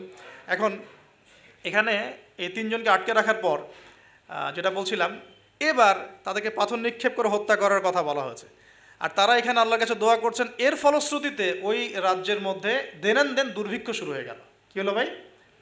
একদম দুর্ভিক্ষ। ওয়ার্ল্ড কি আসতেছে দুর্ভিক্ষের দিকে? আসতেছে, সবর করেন। তো এখন আমি একটা লেকচারে বলেছিলাম যে এই ইকোনমিক স্যাংশন বা ইকোনমিক ইনফ্লুয়েশন যেগুলো হয়, এগুলো থেকে বাঁচার জন্য সূরা ইউসুফের মধ্যে একটা হেদায়েত আছে। ওই সূরা ইউসুফ আলাইহিস সালামের 7 বছর মেয়াদি যে পরিকল্পনা, ওই পরিকল্পনা যদি কেউ বাস্তবায়ন করে, কোনো রাষ্ট্রে দুর্ভিক্ষ হবে না ইনশাআল্লাহ। যদি হয়ও, আল্লাহর হুকুমে যদি হয়ও, ইনশাআল্লাহ জনগণ না খেয়ে মরবে না। ওই 7 বছরের মেগা পরিকল্পনা কি সেটা একটু সূরা ইউসুফ ঘাটে দেখেন। তার মূল জিনিসটাই হচ্ছে অপচয় নষ্ট করা, অপচয়টাকে রোধ করা। অপচয় নষ্ট করা না, মানে অপচয়কে রোধ করা, সমস্ত রকম অনিয়ম বন্ধ করা, এবং ফিউচারের জন্যে খাবার এবং সম্পদগুলো সঞ্চয় করতে থাকা। যেমন আমরা কিন্তু অনেক অপচয় করি, খাবার নষ্ট করি, গ্যাস নষ্ট করি, তেল নষ্ট করি, অনেক নষ্ট করি, কিন্তু আবার প্রয়োজনের চেয়ে বেশি ব্যবহার করি। আবার দেখা যায় যে অনেক প্রকল্প হাতে নিচ্ছি কিন্তু পুরোপুরি বাস্তবায়িত হচ্ছে না, দুর্নীতি হচ্ছে, ইত্যাদি ইত্যাদি। এগুলোকে যদি বন্ধ করা যায়, আপনি ইন ফিউচার একটা জাতির ইকোনমিক বিষয়টা সাস্টেইন করতে পারবেন ইনশাআল্লাহ। তো আমি ইকোনমিক্স নিয়ে অন্য একদিন ইনশাআল্লাহ কোনো একটা সেমিনার করবো ইনশাআল্লাহ তাআলা। আজকে বলছি এতটুকু যে ইউসুফ আলাইহিস সালামের অর্থনৈতিক যে মেগা পরিকল্পনা 7 বছর, এটা যে নিতে পারবে, যে সমাজ, যে রাষ্ট্র, গেইন করবে ইনশাআল্লাহ, সাকসেস। এই জিনিসগুলো আমাদের ঊর্ধ্বতন কর্তৃপক্ষদেরকে বোঝানো উচিত, দাওয়াতটা পৌঁছানো উচিত। হয়তো বা তারা জানেন না, এমন হতে পারে যে তাদেরকে যুগের সাথে তাল মিলিয়ে কেউ বোঝাতে পারেনি এখন পর্যন্ত, এমন হতে পারে। এই জন্য আমরা সবার প্রতি আমভাবে দাওয়াতের নসিহত করব, কারোর প্রতি আমরা কোনো শত্রুতা পোষণ করতে যাব না। কারণ আমাদের সমাজের এই মানুষগুলো কিন্তু আমাদেরই ভাই, আমাদেরই বোন, আমরাই। তো হয়তো কেউ হেদায়েত পেয়েছে, কেউ পায় নাই, কেউ বুঝে আসছে, কেউ আসে নাই, ইত্যাদি। এখন এই মানুষগুলো দোয়া করছেন তিনজন, এইভাবে বলছি, ইউহান্না, বাউলাস এবং শামউন, হ্যাঁ, অথবা অন্য বর্ণনা আছে সাদেক, মাসদুক এবং শামউন। তারা দোয়া করছেন, এদিকে দুর্ভিক্ষ চলছে। এখন জনগণ তাকে বলা শুরু করলো যে ইন্না তাতায়্যারনা বিকুম, তোমাদেরকে আমরা এখন অশুভ মনে করা শুরু করেছি, তোমাদেরকে আমরা অশুভ, অলক্ষণ মনে করছি। সূরা ইয়াসিন পড়ে দেখেন, আমরা তোমাদেরকে বলি না, কুলক্ষণ, অলক্ষণে, এরকম কথা বলি না, তোমাদেরকে আমরা এখন অলক্ষণে মনে করছি। যদি তোমরা তোমাদের এই দাওয়াত বন্ধ না করো, আমরা তোমাদেরকে রজম করে হত্যা করো। এবার রজমের প্রিপারেশন নেওয়া হচ্ছে। এবার সেই ঘটনা, ওয়াজা মিন আকসাল মাদিনাতি রাজুলুন ইয়াসআ। এবার ওই মদিনা মানে, মদিনা মানে কিন্তু নগর, মদিনা মানে একটা শহর, মদিনা মানে ওই ওই শহরের দূরবর্তী একটা জায়গা থেকে, দূরবর্তী জায়গা মানে কোনটা, ঢোকার এন্ট্রেন্সটা, ওই যে হাবিবে নাজ্জার মনে আছে, ওয়াজা আমিন আকসাল মাদিনাতি রাজুলুন ইয়াসআ, একজন ব্যক্তি দৌড়ে আসলো, ইয়াসআ মানে দৌড়ে আসলো, ইয়াসআ ক্বালা ইয়া কওমি ইত্তাবিউল মুরসালিন, দৌড়ে এসে তখন তার ওই ব্যক্তি কওমকে বলছে, হে আমার কওম, এই রাসূলদের অনুসরণ করো। সুবহানাল্লাহ, কোন ব্যক্তি এটা? তাহলে এখানে আমাদের যারা সাধারণ মুসলিম আছে আমাদের শিক্ষা আছে তো নাকি? হাবিবে নাজ্জার কত বড় একটা সাহসিকতার পরিচয় দিল এখানে, দেখেন সে দৌড়ে এসে যখন শুনতে পারলো যে ওই রাসূলদেরকে হত্যা করার প্রিপারেশন নেওয়া হয়েছে, দৌড়ে এসে কওমকে বলছে, হে আমার পুরো কওম, তোমরা রাসূলকে অনুসরণ করো, ইত্তাবিউ মান লা ইয়াসআলুকুম আজরান ওয়া হুম মুহতাদুন, তোমরা সেই রাসূলদের অনুসরণ করো যারা তোমাদের কাছে কোনো প্রতিদান চাচ্ছে না এবং তারা হেদায়েত প্রাপ্ত আছে। সুবহানাল্লাহ। ওয়া মা লিয়া লা আ'বুদুল্লাযী ফাতারানি ওয়া ইলাইহি তুরজাউন, তাকে এবার এই হাবিবে নাজ্জারকেও ধরা হয়েছে, তুইও আর এই গ্রুপে আসিস, তাহলে ওকেও ধরে মানে মারার প্রিপারেশন নেওয়া হয়েছে এবং তার রজমটা আগে করা হয়েছে আর কি। এই তাফসীর বলছে যে এই রজমটা আগে করা হয়েছে, শেষ পর্যন্ত এই রাসূলদেরকে হত্যা করা হয়েছে কিনা এটা আমি স্পষ্ট করে পাইনি, কিন্তু এই হাবিবে নাজ্জারকে যে হত্যা করা হয়েছে এটা স্পষ্ট করে পেয়েছে, একদম স্পষ্ট করে জালালাইনে আসছে এই জিনিসটা। এখন এই তাকে ধরা হলো, তুইও তাদের গ্রুপের মধ্যে একজন, তো সে বলছে ওয়া মা লিয়া লা আ'বুদুল্লাযী ফাতারানি ওয়া ইলাইহি তুরজাউন, আমি কেন আল্লাহর ইবাদত করব না, তার অ্যানসারটা এরকম, আমি কেন আল্লাহর ইবাদত করব না যে আল্লাহ আমাকে এভাবে সৃষ্টি করেছেন এবং তার কাছে আমাকে ফিরে যেতে হবে, কোন লজিকে আমি তার ইবাদত করব না, মানে তাওহীদের যত রকম সংজ্ঞা তিনি শেখালেন, বললেন, বুঝালেন, মানুষ বুঝতে চাইল না। এবার তাকে রজম করা হচ্ছে এবং সুবহানাল্লাহ, ওয়া মা লিয়া লা আ'বুদুল্লাযী ফাতারানি ওয়া ইলাইহি তুরজাউন আ'আত্তাখিযু মিন দুনিহি আলিহা ইন ইউরিদনি রাহমানু বিদুররিন লা তুগনি আন্নী শাফাআতুহুম শাইআ ওয়া লা ইউনকিযুন ইন্নী ইযাল লাফি দালালিম মুবিন। তিনি বলছেন যে যে আল্লাহ আমাকে সৃষ্টি করেছেন সে আল্লাহর আমি ইবাদত না করে আমি কার ইবাদত করব? আল্লাহ রাব্বুল আলামিন যদি আমাকে কোনো কল্যাণ করতে চান কেউ ঠেকাতে পারবে না, আল্লাহ পাক যদি কোনো অকল্যাণ করতে চান কেউ আমাকে বাঁচাতে পারবে না। আর আমি যদি এই তাওহীদ জানার পরেও শিরকে যাই তাহলে আমি স্পষ্ট বিভ্রান্তির মধ্যে থাকবো। তার লজিকগুলো কত চমৎকার। এবার তাকে হত্যা করা হচ্ছে আর কি। হ্যাঁ, সুবহানাল্লাহ। ইন্নী ইযাল লাফি দালালিম মুবিন ইন্নী আমানতু বিরাব্বিকুম ফাসমাউন, সে বলছে ইন্নী আমানতু বিরাব্বিকুম ফাসমাউন, তোমরা আমাকে হত্যা করছো কিন্তু জেনে রাখো যে আমি, তোমরা শুনে রাখো, জেনে রাখো না, ফাসমাউন তোমরা শুনে রাখো, তোমরা আমাকে হত্যা করছো করো কিন্তু শুনে রাখো যে আমি ঈমান এনেছি আমার রব এবং তোমাদের সবার রবের প্রতি, আমি তোমাদের এইসব তন্ত্রমন্ত্র শিরিক কুফর এসবে বিশ্বাস করি না। এবং এই রজমে যখন তার মৃত্যু হয়ে যায় বলা হচ্ছে যে মৃত্যুর আগেই অথবা মৃত্যুর সময় তাকে আল্লাহ রাব্বুল আলামিন তার জান্নাতের ঘরটা দেখালেন, সুবহান। এবং তাকে বলা হচ্ছে যে কিলা দুখুলিল জান্নাহ, তাকে বলা কিলা দুখুলিল জান্নাহ, তাকে বলা হলো ও দুখুলুল জান্নাহ, জান্নাতে ঢুকো, প্রবেশ করো, কিলা দুখুলিল জান্নাতা ক্বালা ইয়া লাইতা কওমি ইয়ালামুন, সুবহানাল্লাহ, ক্বালা ইয়া লাইতা কওমি ইয়ালামুন, তখন যে বলছে হায় আমার জনপদ, হায় আমার কওম, যদি তারা জানতো, যদি তারা বুঝতো যে আল্লাহ পাক আমাকে কি পরিমাণ নেয়ামত দিয়েছেন, কোন জান্নাতে আমি আছি, এইটা যদি আমার জনগণ বুঝতো তাহলে সবাই ঈমান নিয়ে আসতো। দেখেন কোরআনে এই ব্যক্তির নাম উল্লেখ করা হয় নাই। ওয়াজা রাজুলুন ওয়াজা মিন আকসাল মাদিনাতি রাজুলুন, ওয়াজা মিন আকসাল মাদিনাতি রাজুলুন, মানে দূরবর্তী জায়গা থেকে একজন লোক ছুটে আসছে, কে সেই লোক আল্লাহর কাছে এটা বড় কথা নয়, মানে নামটা কি সেটা বড় কথা নয়, তার আকীদাটা কি, তার আমলটা কি, তার তাওহীদটা কি, এটা সবচেয়ে বড় কথা। তো এখন এই হাবিবে নাজ্জারের এই শাহাদাত হয়ে গেল এবং আন্তাকিয়াবাসীর উপরে এবার কি হলো আল্লাহ পাক সেটাও বলছেন। তাওহীদের স্পষ্ট দাওয়াত পাওয়ার পর যখন তারা স্বীকার করলো না, তারা আবু জেহেলের মতো আচরণ করলো, আবু লাহাবের মতো আচরণ করলো, উতবা সাহেবার মতো আচরণ করলো, ওই ফেরাউন নমরুদ তাদের মতো আচরণ করলো। হিস্ট্রি কিন্তু একই, সব একই জনপদে ঘুরছে গেলে।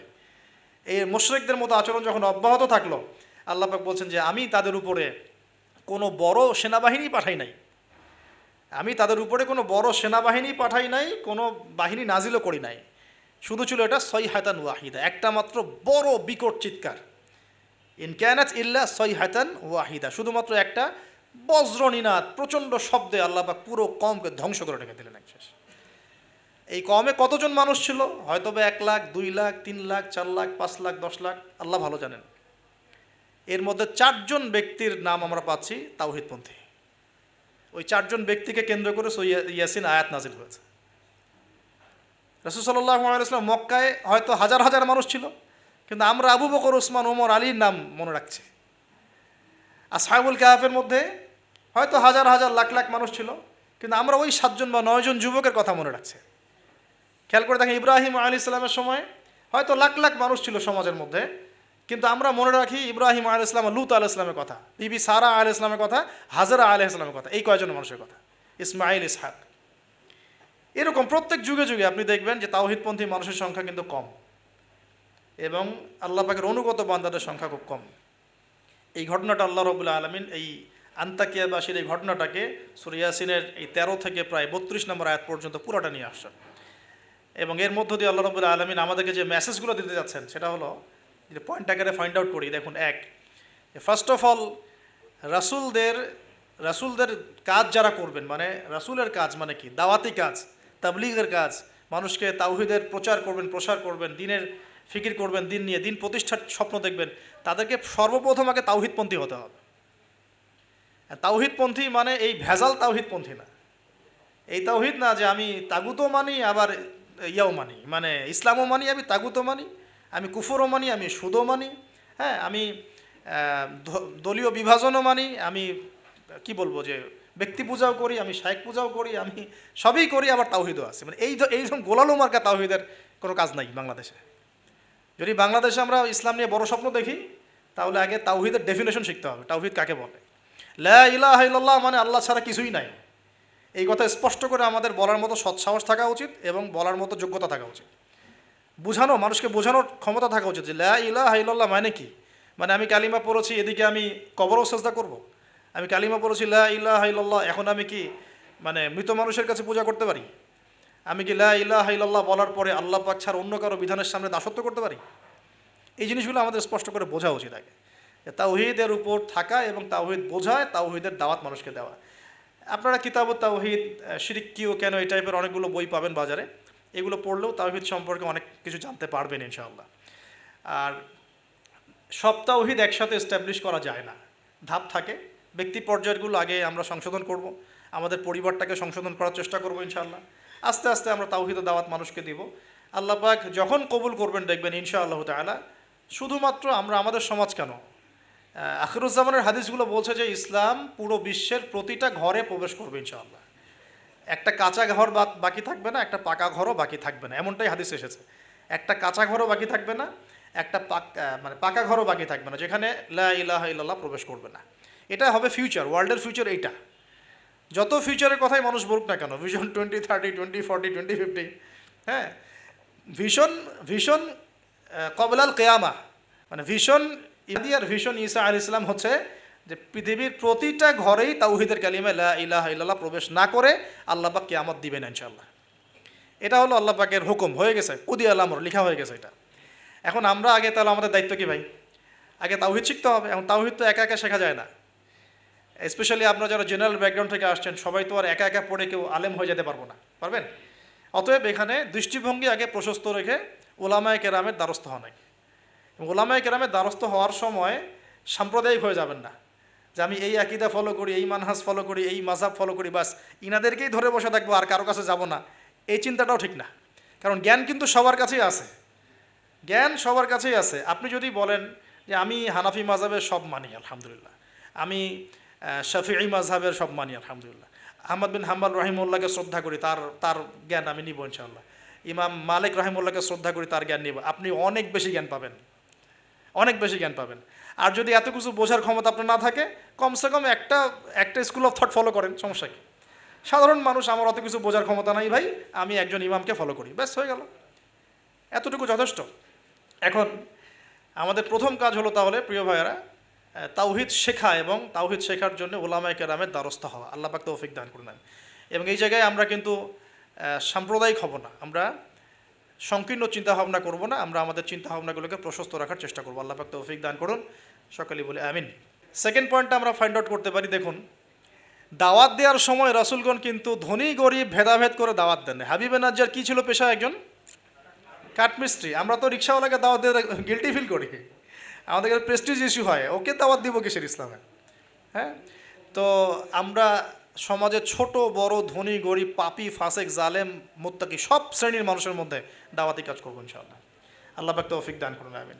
এই দাওয়াতি কাজটা হবে দুইভাবে, একটা হচ্ছে অমুসলিমদের মাঝে ইসলামের দাওয়াত, অমুসলিমদের মাঝে তাওহীদের দাওয়াত, ইসলামের দাওয়াত। এখানে তো অমুসলিম সোসাইটি ছিল আন্তাকিয়ায়, তো অমুসলিমদের মাঝে তাওহীদের দাওয়াত এটা বেশি জরুরি বাংলার মাটিতে, কারণ এখন প্রচুর মানুষ দিন দিন কিন্তু অমুসলিম হয়ে যাচ্ছে মুসলিম থেকে। আপনারা জানেন কি না জানি না, যারা পার্বত্য অঞ্চলে, বর্ডার এলাকায়, উত্তরাঞ্চলে বিভিন্ন জায়গায় আমরা তো সফর করি, আমরা তো জানি বিভিন্ন জায়গায় এমনও ঘটনা ঘটেছে যে মানুষ দলে দলে খ্রিস্টান হওয়া শুরু করেছে।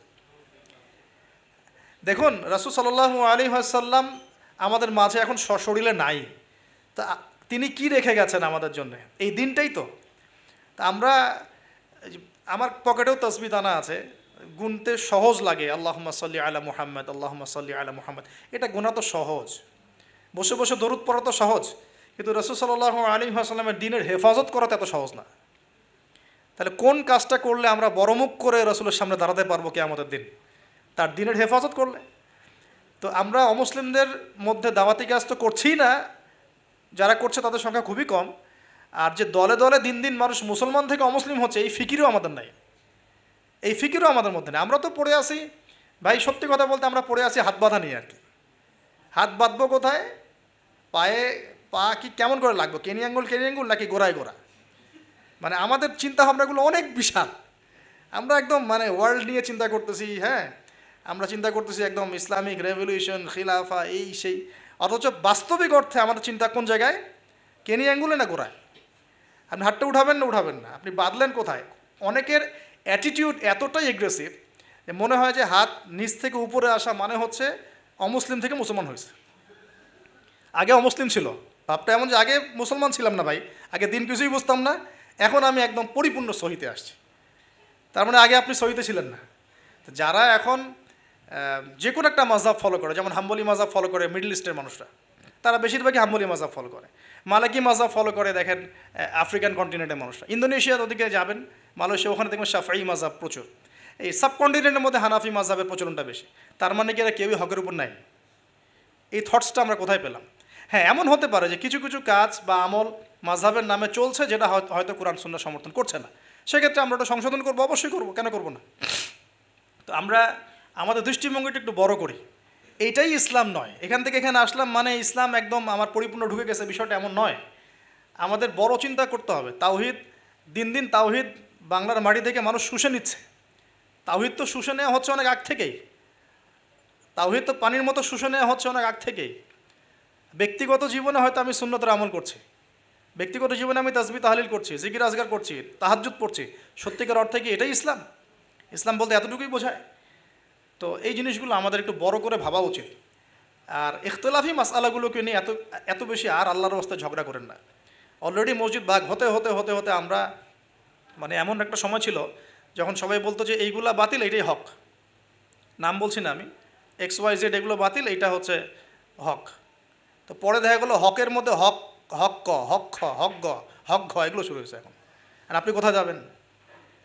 তো এখানে একটা ভালো দৃষ্টিভঙ্গি এরকম যে আমরা সবার প্রতি শ্রদ্ধা রাখতে পারি, আমরা সবার মতাদর্শের প্রতি শ্রদ্ধা রাখতে পারি তো কমসে কম, যে হ্যাঁ ওই ভাইয়ের কাছে কিছু দলিল আছে, আমার কাছেও আছে, তার দলিলটা কতটুকু অথেন্টিক, আমারটা কতটুকু অথেন্টিক না, এই গভীরে ঢোকার মতো জ্ঞান তো আমাকে অর্জন করতে হবে। আমি দু চারটা বই পড়ে কী বা শিখে ফেললাম? এমন দু চারটা বই পড়ে আমি কী বা শিখে ফেললাম? আর যে রেফারেন্সগুলো দেয়া আছে বইয়ের নিচে, ওই রেফারেন্সগুলো ঘাটার মতো যোগ্যতা আমার হয়েছে কিনা? মনে করেন একটা বই পড়ছেন, নিচে আপনার একদম সব বুখারি মুসলিম লেখা, তো এই বুখারি মুসলিমের ভিতরে ঢোকার যোগ্যতাটা কি আপনার হয়েছে কিনা, বা ওইটার উসুল আপনি বোঝেন কিনা, ওই হাদিসটা সত্যি সত্যি ওই মাসআলা সাবিত করে কিনা এটা আপনি বোঝেন কিনা, বা ওই হাদিসটাকে নিয়ে ওই দলিলটাকে নিয়ে আপনি কি অন্য কোনো মুহাক্কিক আলেমের কাছে গিয়েছেন কিনা, তাদের জবাবটা শুনেছেন কিনা? আমরা অনেক ছোট জায়গায় আছি ভাই। আমি একটু খোলামেলা কথা বলছি, আমরা এখন অনেক ছোট পরিসরে চিন্তা করছি। ইসলামের এগেনস্টে যারা কাজ করছে ওরা অনেক বড় করে চিন্তা করছে, ওরা দিন দিন মানুষকে অমুসলিম বানাচ্ছে। আপনি একটু সফর করেন না, আল্লাহ পাক তো বলেছেন সফর করো, জমিনে ঘোরো, দেখো দেখো দিনের ফানজুর কাইফা কানা আকিবাতুল মুকাদ্দিবিন, আল্লাহ পাক ঘুরতে বলেছেন, দেখতে বলেছেন। সফর করে দেখতে থাকেন যে কী অবস্থা চলছে। আমরা বিশ্বাস করেন মানে আমরা ঢাকায় যে বাসা থাকি, ওই বাসার সামনে যে গলি, ভাড়া বাসা আমাদের, আমরা প্রায় দেখি যে 10 জন 20 জন ছেলে পেলে আড্ডা মারে গোল গোল করে। তো প্রথমে ভাবলাম যে মেয়েটে দেখে হয়তো, ছেলেরা তো এগুলোই করে না। পরে দেখলাম ওই 5 মিনিটের মধ্যে একজন গাজা বানায় ফেললো, আর 4-5 জন টানে টানে শেষ। অ্যান্ড আমি যে চোখে দেখলাম, আমি বড় জোর একটা ধমক দিলাম একটা, যদি কালকে দেখি কান ফাটায় ভালো। আমি গতকালকে কথা বলছি এরকম। তো এখন আমি তো আর কিছু করতে পারবো না। আল্লাহ পাক যদি আমাকে ক্ষমতা দিতেন, আমি তখন অ্যাকশন নিতে পারতাম। তো এই হলো যুব সমাজের অবস্থা। এদের বয়স 15 থেকে 20 বছরও না। 15 থেকে 20 বছরের যুব সমাজের অবস্থা আজকে ভয়াবহ। প্রশাসনের ভাইরা আছে, জিজ্ঞেস করে দেখেন কিশোর গ্যাংয়ের কী অবস্থা, টিকটক প্রজন্মের কী অবস্থা। এরা এমন কোনো পাপ নাই করতে বাকি রাখতেছে না। এরা কিশোরদের অবস্থা। আমাদের বাচ্চাদের অবস্থা দেখেন, স্কুল কলেজে তারা পড়ছে, ছোটো ছোটো বাচ্চারা, সব তো ডিভাইস এডিক্টেড। ডিভাইস, সারাদিন ডিভাইস নেই, ডিভাইস নেই, ডিভাইস নেই। ওর তো মাথার মধ্যে, ওর মাথার যে মানে এনার্জিটা, যে সেলগুলো ডেভেলপই হতে দেয়নি আমরা। ও যে পরিবারে বড় হচ্ছে, পরিবারের স্বামী স্ত্রীর মধ্যে সুসম্পর্ক নাই, হৃদ্যতাপূর্ণ কোনো পরিবেশ সে দেখছে না। হ্যাঁ, ওর খাওয়ার ঠিক নাই, ও মানে শারীরিক কসরত নাই। হ্যাঁ, খালি একটা সার্টিফিকেটকে আমরা সব মনে করছি। 10টা 5টা প্রাইভেট পড়তেছে, মনে করছি আমি আমার ছেলেকে মানুষ করে ফেলাইলাম। ইসলামের তো কোনো ফিকিরই নাই, কোরআন পড়তে জানে না, নামাজ দূরের কথা, অজু করতে পারে না। আমি হার্ডলাইনে কথা বলছি, নামাজ দূরের কথা, অজুই করতে পারে না। ঠিকমতো অজু করতে হয় কীভাবে জিজ্ঞাসা করেন, অজুর ফরজ করে জিজ্ঞাসা করেন, ওকে বলতে পারে কিনা। এই বয়সের মেয়েদের অবস্থা দেখেন। এই বয়সের মেয়েগুলো যারা ঘুরে বেড়ায়, তারা মনে করে ওয়ার্ল্ডে এরা ছাড়া কেউই নাই, দুনিয়াটাই ওদের। হ্যাঁ, চুল ঠিক করতে হলেও করবে, না করতে হলেও করবে। ওর কাজই একটা, চুল ঠিক করা, সারাদিন চুল ঠিক করতে থাকবে। হ্যাঁ, মানে বাসায় যত মেকআপ সব একদিনে মেখে বের হয়ে যাবে। মানে মানুষকে দেখাতে হবে, আমাকে আমাকে মানুষ দেখুক, সুন্দর বলুক। এদেরকে টার্গেট করেছে কিছু বাণিজ্যিক লোকজন। ওরা শিখিয়েছে এদেরকে, তুমি সুন্দর না, তোমাকে সুন্দর হতে হবে। ব্যাস, স্নো পাউডার শুরু হলো তারপর থেকে। ওকে আগে বুঝাইছে, মাথার মধ্যে ঢুকাইছে, তুমি সুন্দর না, তোমাকে আরও সুন্দর হতে হবে। ব্যাস, তারপর এই যে এই ক্রিম সেই ক্রিম ব্যবসা শুরু হয়ে গেল, এই পার্লার সেই পার্লার। মানে এই মেয়েগুলার, আপনি বিশ্বাস করেন, এই টিকটক প্রজন্মের কথা বলছি, কিশোর গ্যাংয়ের কথা বলছি, ছেলেরা যতটা না বদ, এই মেয়েদের একটা বড় অংশ তার চেয়ে অনেক বেশি বদ, অনেক বেশি। তারা চায়, কিছু কিছু মেয়ে চায় যে তাকে যেন টিস করা হয়, কিছু কিছু মেয়ে চায় যে সে ছেলের পিছনে বাইকে করে ঘুরবে। এখন রাতের বেলা বা অন্য কোনো সময় যদি এই ছেলে 4-5টা মিলে এখন এই মেয়েটাকে রেপ করে ফেলায়, এখানে কি সম্পূর্ণ দোষ শুধুমাত্র ছেলেটারই? আমাকে অ্যান্সার দেন দেখি। ওই মেয়েটা কেন ওখানে ঘুরতে গেল ওর সাথে? ওর বাবা কী করছিল, ওর ভাই কী করছিল? আমরা আমাদের সোসাইটির দিকে একটু দেখেন, আমরা অনেক ছোট জায়গায় চিন্তা করতেছি। এই যে আপনি হাত বাঁধে নিয়ে পড়ে আসেন না, পায়ে পা নিয়ে পড়ে আসেন, আর আপনি বলছেন আমারটা সই, ওরটা ও খারিজি হয়ে গেছে, ও ভণ্ড হয়ে গেছে, ওই হয়েছে। এগুলা খুবই কনজাস্টেড চিন্তা। আপনার চিন্তাটা অনেক ছোট লেভেলের। আপনি যখন ওয়ার্ল্ডকে চিনতে শিখবেন, অর্থনীতি বুঝতে শিখবেন, ওয়ার্ল্ডের ফেতনাগুলো রিকগনাইজ করতে শিখবেন, আপনি নিজেকে লজ্জা পাবেন যে আমি কী বলে আসছিলাম এতদিন। আর আমরা তো জানি, আমরা ওই লাইন কিন্তু ঘেটে আসছি। আপনি কোন জায়গায় চিন্তা করছেন, কোন জায়গায় আপনার চিন্তা থেমে যাবে, ওটা আমি জানি। ওর পর থেকে আমি আপনাকে চিন্তা করতে বলতে পারবো। ঠিক আছে, অনেক ডিপে আছে। পুরো ওয়ার্ল্ড নিয়ে ভাবেন। দেখেন আমাদের সোসাইটিগুলোর দিকে তাকান, আমাদের ইয়াং জেনারেশনকে দেখেন, আমাদের শিক্ষার দিকে দেখেন না একটু। আমাদের এই যে যুব সমাজ সামনে বসে আছে, জিজ্ঞাসা করেন যে এই 15-20 বছর তারা পড়াশোনা করেছে, তারা কতটুকু কোরআন শিখেছে, কতটুকু হাদিস শিখেছে। আমাদের এখানে অনেক সিনিয়র ভাই আছেন, আমাদের পিছনে অনেক বরেণ্য ব্যক্তিরা আছেন, তারা এখন আফসোস করেন যে আমাদের বয়স 40 হয়ে গেছে, কোরআন শিখতে পারি নাই, 40টা হাদিস তো পড়তে পারি না, হুজুর এটা কী হবে, ওইটা কী হবে। তো এটা আপনি জিজ্ঞাসা করা মানেই তো এটা লজ্জাজনক, যে আমি তাহলে কি করলাম সারা জীবনে। তাহলে শিক্ষা ব্যবস্থার মধ্যে কোথায় সংস্কার দরকার আমাদেরকে ভাবতে হবে এগুলো, বা আমাদের যারা কর্তৃপক্ষ আছেন তাদেরকে বোঝাতে হবে জিনিসগুলো। অর্থনীতি নিয়ে কী বলবো, এটা নিয়ে বলার তো কিছুই নাই, সব জায়গায় সুদ আর সুদ। অনেক দিন আগে যে বলেছি ক্যাশলেস সোসাইটির কথা, এই ক্যাশলেস সোসাইটি এখন বাস্তব। আপনি চায়নায় যান, আপনি কোনো ক্যাশ পাবেন না চায়নায়। চায়নাতে কোনো ক্যাশই নাই, আপনাকে সব ডিজিটাল মানিতে লেনদেন এক্সচেঞ্জ করতে হবে। পুরো ক্যাশলেস সোসাইটি একটা। এবং এর চার্জের ফলে মিনিটেই মানুষ কোটিপতি হয়ে যাচ্ছে, মিনিটের মধ্যে মানুষ কোটিপতি, জাস্ট চার্জ কাটতে কাটতে কাটতে কাটতে কোটিপতি হয়ে গেছে। ইলেকট্রনিক মানি তো আসছেই, যখন ক্রিপ্টোকারেন্সির যুগ চলে আসবে তখন দেখবেন যে কী অবস্থাটা হয়। তা আমাদের ইকোনমিক্স সেকশনের এই মানে কি বলবো, যে আধুনিকায়নই বলেন অথবা আধুনিকায়নের শুরুতে সমস্যাগুলো, এগুলো ফাইন্ড আউট করার মতো আলেম ওলামারও ঘাটতি আছে। যখন সমাজে ক্লাসিক্যাল ট্র্যাকের বাইরে কেউ কথা বলে তখন হাসে, হ্যাঁ হাসে যে কী বলতেছে এগুলা, গোল্ড কয়েন, দিনার দিরহাম, এগুলো আবার কি বলে। অথচ দিনার দিরহামের কথা রাসূল সাল্লাল্লাহু আলাইহি ওয়াসাল্লামের সময় থেকে আসে। কতদিন বোঝানোর চেষ্টা করলাম, হ্যাঁ কতদিন যে বোঝানোর চেষ্টা করলাম যে ভাই 10 লাখ টাকা বাসায় রেখে দেন, দেখেন টাকার মান কমে না বাড়ে। আর যদি 10 লাখ টাকার সমপরিমাণ জমি থাকে আপনার, এটার মান বাড়বে না কমবে। এতটুকু বোঝাতে পারতেছি না। যে এগুলো সাস্টেইনেবল কোনো অ্যাসেট না। কারেন্সি ছিল গোল্ড দিনার এবং সিলভার দিরহাম, এখন সেটা নাই ভালো কথা, কিন্তু আমাদেরকে তো বুঝতে হবে যে আমাদের ফিউচার কী। ইউসুফ আলাইহিসসালামের ফিউচার, ইউসুফ আলাইহিসসালাম যেভাবে তার জাতিকে 7 বছরের একটা মানে গোল নিয়ে সামনে গিয়েছিলেন যে আমরা মূল্যবান সম্পদগুলো করি, মানে সংরক্ষণ করি, যখন দুর্ভিক্ষ সময় আসবে তখন আমরা বাঁচতে পারবো। এর ফলশ্রুতিতে মিশরের লক্ষ লক্ষ মানুষ বেঁচে গেছে। তা আমাদের সেই ফিকির কোথায়? তো আমি একটা পয়েন্ট থেকে এতদূর চলে আসছি যে আমরা অনেক ক্ষুদ্র জায়গায় চিন্তা করছি। এই যে 1 হাতে মোসাফা না 2 হাতে মোসাফা, আপনার এইগুলা আপনার চিন্তাটাকে এত ছোট জায়গায় নিয়ে আসছে যে আপনি বড় করে এখন ভাবতেই পারতেছেন না।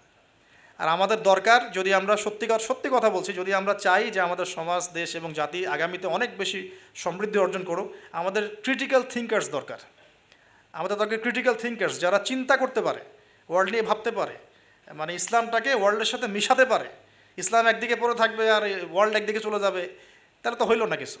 দেখেন ওই সময় লাত উজ্জা মানাত শিরক এগুলো বলতেন, লাত উজ্জা মানাতের মূর্তি পূজা শিরক এগুলো বলতেন সাহাবীরা। এই যুগে যদি আবু বকর ওমর রাদিয়াল্লাহু আনহু আসতেন, তারা কি ওই কথাই বলতেন? কে ফাইন্ড আউট করতেন বলেন তো দেখি? নিঃসন্দেহে তারা এই যুগের সাথে আপডেটেড থাকতেন। তা আমাদেরকে এই যুগের সাথে আপডেটেড থাকতে হবে। তো আল্লাহ পাক আমাদেরকে তৌফিক দান করুন, আমিন। প্রথমে আমরা তাওহীদটা শিখবো ইনশাআল্লাহ, তাওহীদের চর্চা করব। নিজের পরিবারটাকে আগে আপনি তাওহীদপন্থী বানান, আপনাকে সমাজ নিয়ে আগে ভাবতে হবে না, আগে আপনি আপনার পরিবারটাকে তাওহীদপন্থী বানিয়ে ফেলেন। আল্লাহ পাক তৌফিক দান করুন। আপনার সন্তানদেরকে তাওহীদ শেখান, আপনার স্ত্রী, আপনার সন্তান, আপনার মেয়ে, আপনার আত্মীয় স্বজন, এদের মাঝে আপনি আগে দাওয়াতি কাজটা করার চেষ্টা করেন। আল্লাহ পাক তৌফিক এনায়েত করুন। এবং এটা একা একা শেখা যাবে না, আমি বলছি যে দিনই ইলম অর্জন করব, অবশ্যই মুহাক্কিক আলেম খুঁজব।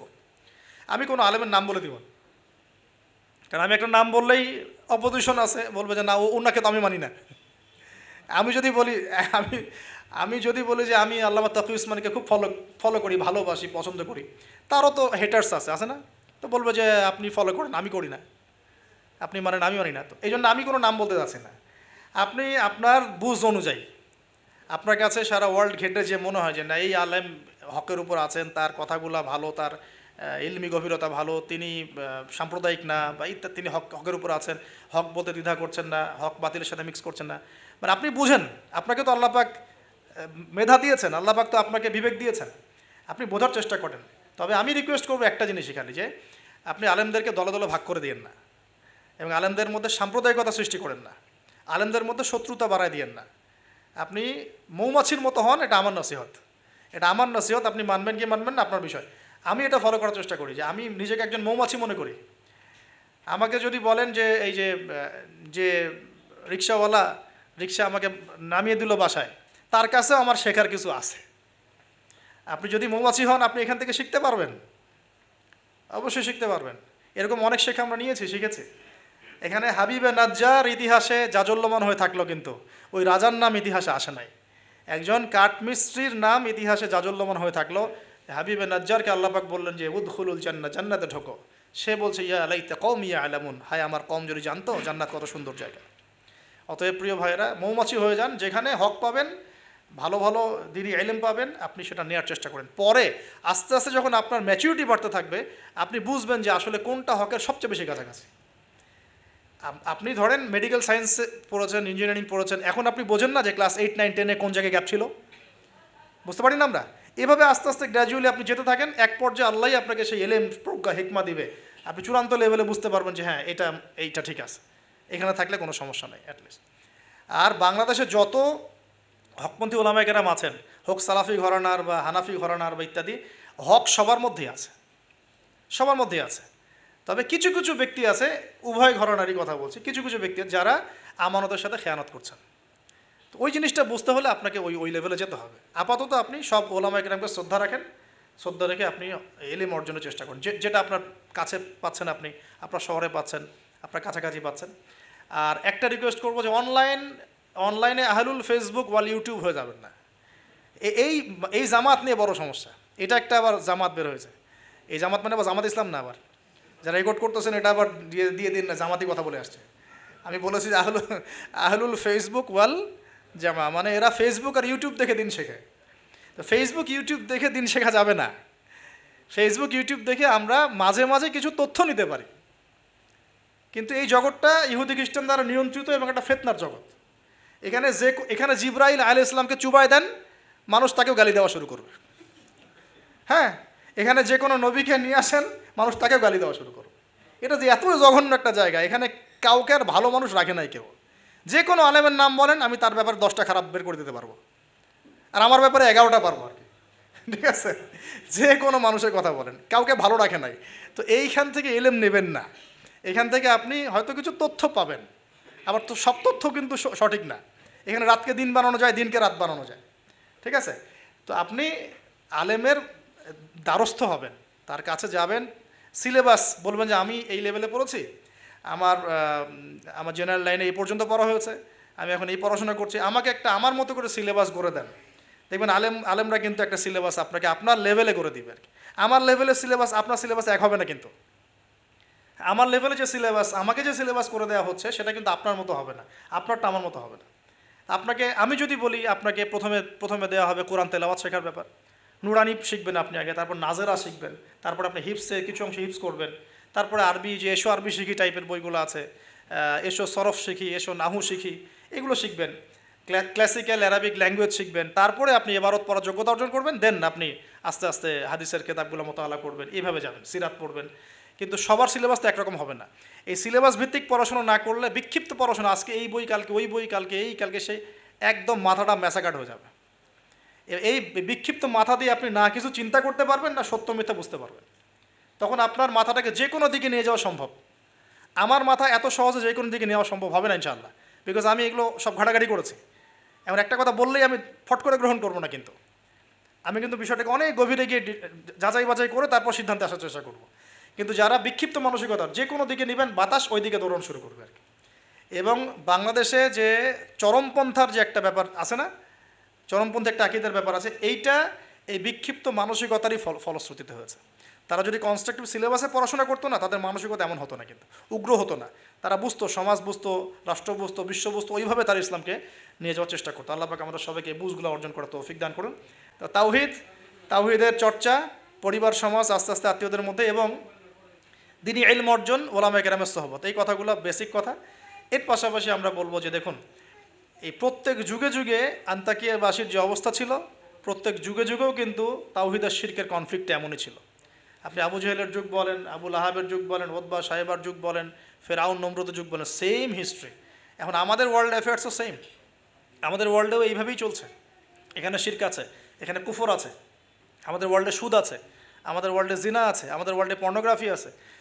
যত পাপ আছে পৃথিবীতে, এই সমস্ত পাপের গ্লোবালাইজেশন হয়েছে এই ওয়ার্ল্ডে। আমরা একটা ভয়ঙ্কর বিশ্বে বাস করি। আমাদের মতো ভয়ঙ্কর বিশ্বে মনে হয় যে ওই আবু জেহেলরাও থাকে নাই। বিশ্বাস করেন না এটা? আবু জেহেলের যুগে শিরক ছিল, এটা গ্লোবালাইজেশন ছিল না।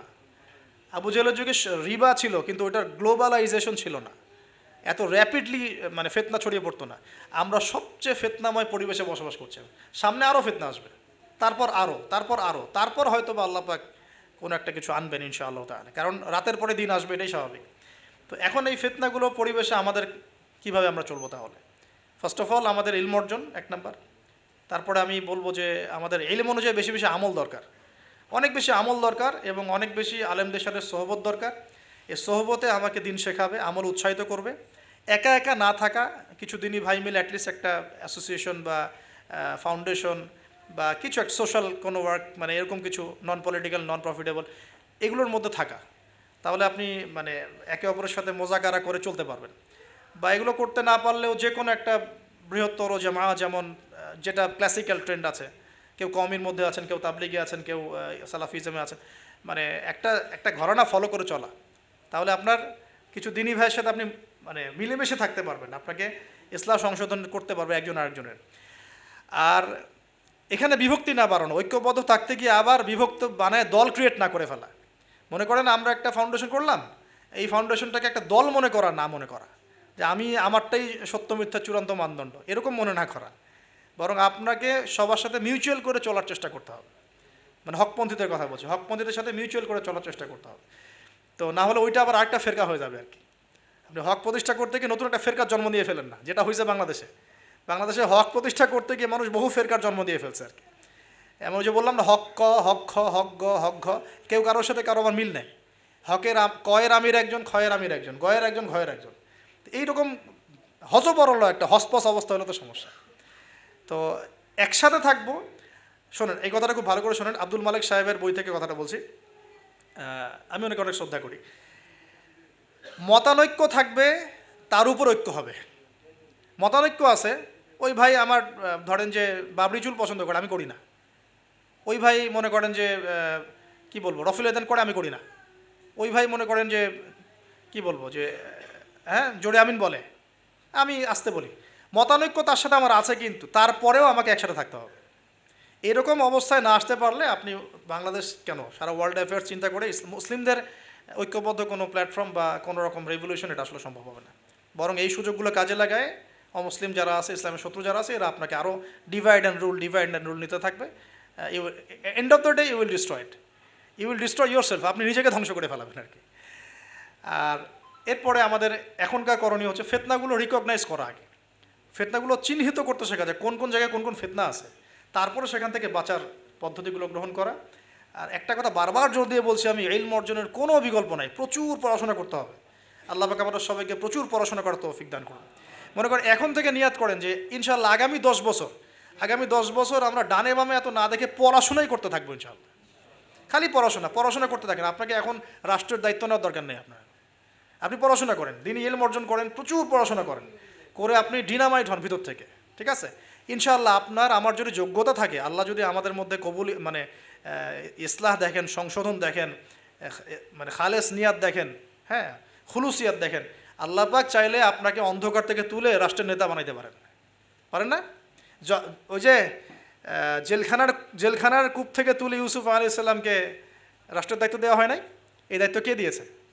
আল্লাহ পাক দিয়েছে। তো এটার যোগ্যতা, পড়াশোনা করুন, প্রচুর ইলম অর্জন করার চেষ্টা করি। আল্লাহ পাক তৌফিক এনায়েত করুন, আমিন। এর সাথে আমলটা বাড়াই, ওলামায়ে কেরামের সোহবত এবং তাজকিয়া মানে আত্মশুদ্ধি। ডেইলি আমরা যে কাজগুলো করি এর মধ্যে দোয়া থাকবে, জিকির থাকবে, হ্যাঁ তাসবিহ তাহলিল থাকবে, কোরআন তেলাওয়াত থাকবে। কোরআন তেলাওয়াত মিস দিয়ে না, প্রত্যেক দিন কমপক্ষে 1 ঘন্টা কোরআন তেলাওয়াত করেন, বা 1 ঘন্টা না পড়ে 1 পারা কোরআন তেলাওয়াত করেন। 1 পারা টার্গেট নেন যে আমি পার ডে 1 পারা করে কোরআন তেলাওয়াত করব।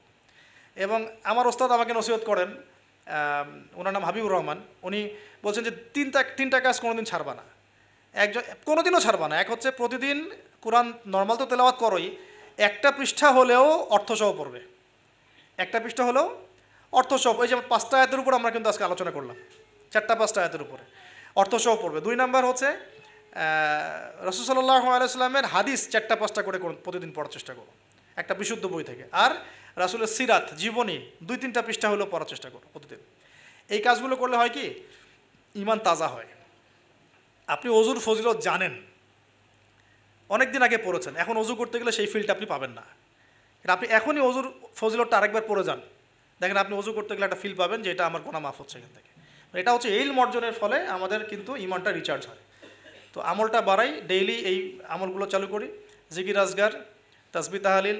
পারিবারিক তালিম করতে পারলে খুব বেশি ভালো হয়। হ্যাঁ, পরিবারে দাওয়াত দিব, পরিবারে আমরা এগ্রেসিভ হব না, পরিবারে অলওয়েজ দাওয়াত দিবেন। পরিবারবর্গ ইসলাম মানে দাওয়াতের পথে আসলো কি না, হ্যাঁ আপনার সংশোধনের পথে আসলো কি না, এটা নিয়ে এত বেশি ওভার ব্লাস্টেড হওয়ারও দরকার নাই। আমার দায়িত্ব দাওয়াত দেয়া, বোঝানোর, ভাই বুঝিয়েছি, দোয়া করি আল্লাহর কাছে, আল্লাহ যেন সবাইকে হেদায়েত দেন, ব্যাস দ্যাটস অল, আপনার কাজ হয়ে গেছে। এরপরে আমরা আমাদের সামর্থ্য অনুযায়ী দাওয়াতি কাজ অব্যাহত রাখবো। হয়তো ওলামায়ে কেরামের সোহবতে বা যেভাবে করছেন আলহামদুলিল্লাহ, প্রতিষ্ঠিত কোনো জামায়াতের মধ্য দিয়ে অথবা ক্লাসিক্যাল ইসলামিক ট্রেন্ডে যেভাবে কাজ করছেন আলহামদুলিল্লাহ, এই কাজগুলোকে সমন্বয় করাটাই চ্যালেঞ্জ। বাংলাদেশে প্রচুর কাজ হয় ইসলামের। আল্লাহ পাক কাকে যে কবুল করবেন, আমি খুব মনে মনে দোয়া করি আল্লাহ পাক যেন একজন যোগ্য মানুষকে কবুল করেন, যিনি এই দিন ইসলামের যে কাজগুলো দেশে চলছে এগুলোকে যেন ইউনাইটেড করতে পারে আর কি। এইটা চ্যালেঞ্জ আর কি। কাজ যে হচ্ছে না তা না, কাজ প্রচুর হয়, দিনই কাজ প্রচুর। আমাদের মসজিদের অভাব নাই, মাদ্রাসার অভাব নাই, মক্তবের অভাব নাই, কিন্তু বিশ্বাস করেন যে ওই যে ইসলামের ইকামাত, ওই ইকামাতের ছিটা ফোটাও নাই আমাদের মধ্যে। অতএব এটাকে আমাদের মধ্যে আল্লাহ পাক যেন যোগ্য ওমরের মতো কোনো মানুষকে দিয়ে কবুল করে না, আমিন। আল্লাহ পাক আমাদেরকে এই যুগের আবু বকর, ওমর, ওসমান, আলী হওয়ার তৌফিক দান করে না, আমিন। তো শেষ কথা হলো যে এই জিনিসগুলো আমরা পরিবারে এস্টাবলিশ করার চেষ্টা করি, হালাল খাই, এই কথাটা বলতে ভুলে গিয়েছিলাম। রিজিকের মধ্যে আমরা একটু হালালত্বের চেষ্টা করি, হারাম থেকে বাঁচার চেষ্টা করি। মেয়েদের থেকে সতর্ক থাকেন। আপনার রিজিকের সামর্থ্য হয়ে গেছে, আপনি বিয়ে করে ফেলেন, কিন্তু কোনো রকমের হারাম কোনো সম্পর্কের দিকে যাবেন না, খুবই খারাপ জিনিসটা। যার মধ্যে জিনা ঢুকে যাবে সে কখনো আল্লাহর মারেফত অর্জন করতে পারবে না। যার মধ্যে জিনা ঢুকে গেছে এর মনটা পবিত্র হতে পারবে না। তো মনের মধ্যে শয়তানি কিলবিল করবে, মনটা পবিত্র হতে পারবে না। পর্ন দেখার অভ্যাস থাকলে বাদ দিই, মেয়েদের দিকে তাকালে চোখ নিচু করার অভ্যাস করার চেষ্টা করি। আমি তো আপনাদের শহর ঘুরে ঘুরে আসলাম একটু আগে, তো এখানে তো চোখের হেফাজত করাটা ঢাকার মতোই কঠিন। তো এখানে আপনাদেরকে আরও বেশি ইমানের পরিচয় দিতে হবে। আমাদের সবাইকে আল্লাহ পাক তৌফিক দান করুন, আমিন। চক্ষু নিচু করা, পারলে বিয়ে শাদী করে ফেলা এবং পর্ন থেকে দূরে থাকা। অহেতুক আমরা ইউটিউব ফেসবুকে অনেক মুভিজ দেখি, এটা দেখি, ক্লিপ দেখি, এগুলো বন্ধ করতে হবে।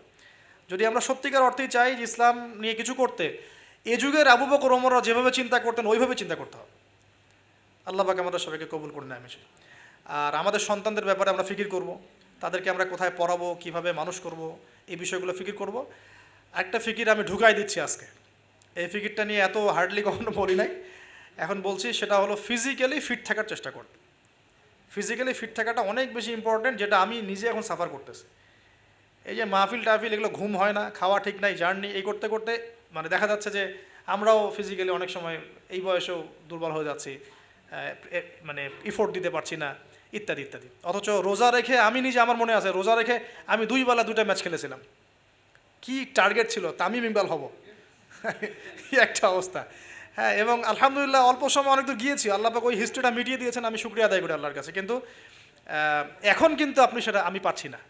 আমি এখন আমাদের বাসায় যে রানিং মেশিনগুলো আছে এগুলোতে দেখা যায় 20-30 মিনিট দৌড়ালে আমি হাঁপায় যাচ্ছি। আমার এখনও মনে আছে যে আমি একটা রংপুর যে ক্রিকেট গার্ডেন একটা ইয়াস আশরাফুল ওই সময় খেলতো, ওইখানে আমরা 10 রাউন্ড দিয়েছি, 10 রাউন্ড।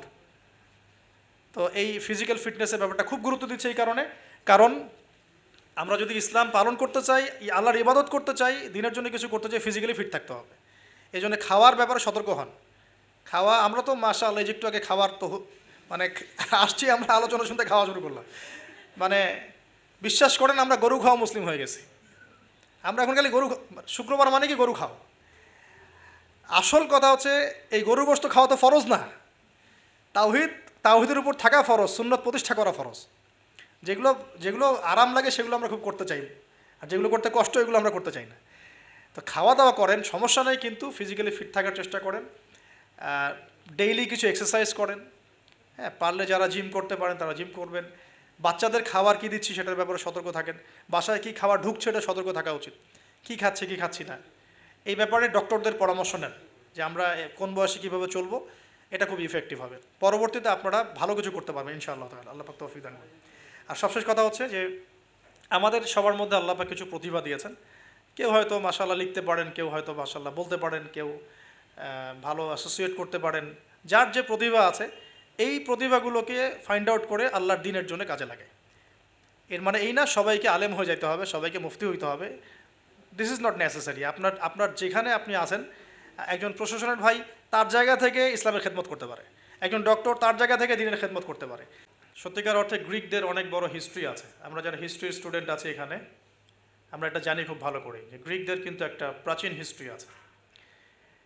তো গ্রিকদের সাথে খ্রিশ্চান রিলিজিয়ন, মানে খ্রিশ্চানিজম যেটা আমরা বলি, এর একটা সম্পর্ক আছে। নবী ঈসা আলাইহিস সালামের যুগে ঈসা আলাইহিস সালামের কিছু হাওয়ারি ছিল। হাওয়ারি মানে হচ্ছে সাহাবি, মানে রাসূল সাল্লাল্লাহু আলাইহি ওয়াসাল্লামের ক্ষেত্রে আমরা বলি সাহাবি, ঈসা আলাইহিস সালামের ক্ষেত্রে আমরা বলছি হাওয়ারি। তো ঈসা আলাইহিস সালাম এর যে কাছের হাওয়ারি বা অনুসারী ছিলেন, তাদের মধ্যে দুজনকে তিনি প্রাচীন বলতে বোঝাচ্ছি তৎকালীন সময়কার গ্রিকের একটা ছোট্ট নগরী ছিল, নগরীটার নাম আন্তাকিয়া। নগরীটার নাম হচ্ছে আন্তাকিয়া। এটা কিন্তু এখন সিরিয়ার মধ্যে পড়েছে। আমি কালকে ম্যাপ ঘাটাঘাটি করে দেখেছিলাম, এটা সিরিয়ার মধ্যে পড়েছে আর কি, এখনকার সিরিয়ার মধ্যে। তো এই সিরিয়ার সাথে গ্রিকদের, রোমানদের এবং খ্রিস্টানিজমের একটা সম্পর্ক আছে। এমনকি যখন খালেদ বিন ওয়ালিদ রাদিয়াল্লাহু আনহু তাদের সময় যখন এই যে পারস্য এবং রোম বিজিত হয়েছিল, তখনও কিন্তু এই জায়গাগুলো মুসলিমদের করতলগত হয়েছে। তো এই আন্তাকিয়া শহরের মানুষরা তৎকালীন সময় ছিল মুশরেক। এক কথায় কি ছিল? মুশরেক। আমরা মিলাতে পারি এটাকে আবু জেহেলের যুগের সাথে। আবু জেহেল, আবু লাহাব, উতবা, সাইবার যুগে যেমন একটা সমাজ ছিল শিরকে নিমজ্জিত, মূর্তি পূজা হতো, হ্যাঁ, মাধ্যম পূজা হতো, কবর পূজা হতো, মৃত মানুষের পূজা হতো ইত্যাদি। আবার যেমন আসহাবুল কাহাফের সময় দাকিয়ানুস বাদশার যে যুগটা ছিল ওইটাও যেমন শিরকের মধ্যে ছিল। আবার ইব্রাহিম আলাইহিস সালামের সময় আজারের যুগটা, নমরুদের যুগটা যেমন ছিল, বা মূসা আলাইহিস সালামের সময় ফেরাউনের যুগটা যেমন ছিল, ঠিক ওই রকমই আন্তাকিয়ার যিনি রাজা ছিলেন ওই সময়কার যুগটা ছিল শিরক বা কুফরে নিমজ্জিত আর কি। তো এই ছোট্ট রাজ্যটাতে নবী ঈসা আলাইহিস সালাম তাওহীদের দাওয়াত দেওয়ার জন্যে তার দুজন অনুসারীকে পাঠিয়েছিলেন। কয়জন ভাই? দুজন অনুসারীকে পাঠিয়েছিলেন। ওয়াদরিব লাহুম মাসালান আসহাবাল ক্বরিয়া, আল্লাহ পাক এটা সূরা ইয়াসিনের মধ্যে বলেছেন 13 থেকে প্রায় 32 নম্বর আয়াত পর্যন্ত পুরো লম্বা আলোচনা আছে, কিন্তু এই খুঁটিনাটি বিষয়গুলো সূরা ইয়াসিনের মধ্যে নাই। এগুলো তাফসির আপনাকে ঘাটতে হবে। একটা তাফসির যদি পড়েন মন কলিজা ঠান্ডা হয়ে যাবে, অন্তত একটা, সেটা হলো তাফসিরে জালালাইন। তাফসিরে জালালাইন এটা পড়লে কলিজা ঠান্ডা হয়ে যায়, অন্যগুলো পড়লে কলিজা একটু মনে হয় ক্ষুধা এখনও বাকি আছে আর কি। জালালাইন পড়লে মনে হয় যে ক্ষুধাটা মিটে গেছে আলহামদুলিল্লাহ, এতটাই গভীর আলহামদুলিল্লাহ মাশাআল্লাহ। আমি এটা প্রিফার করি বেশি যে তাফসিরে জালালাইনটা বাসায় কিনবেন, পড়বেন। এটা মাদ্রাসার জন্য যেমন ভালো, জেনারেলদের জন্য ভালো, আর এটা মোটামুটি বাংলা অনুবাদ হয়ে গেছে এখন আলহামদুলিল্লাহ।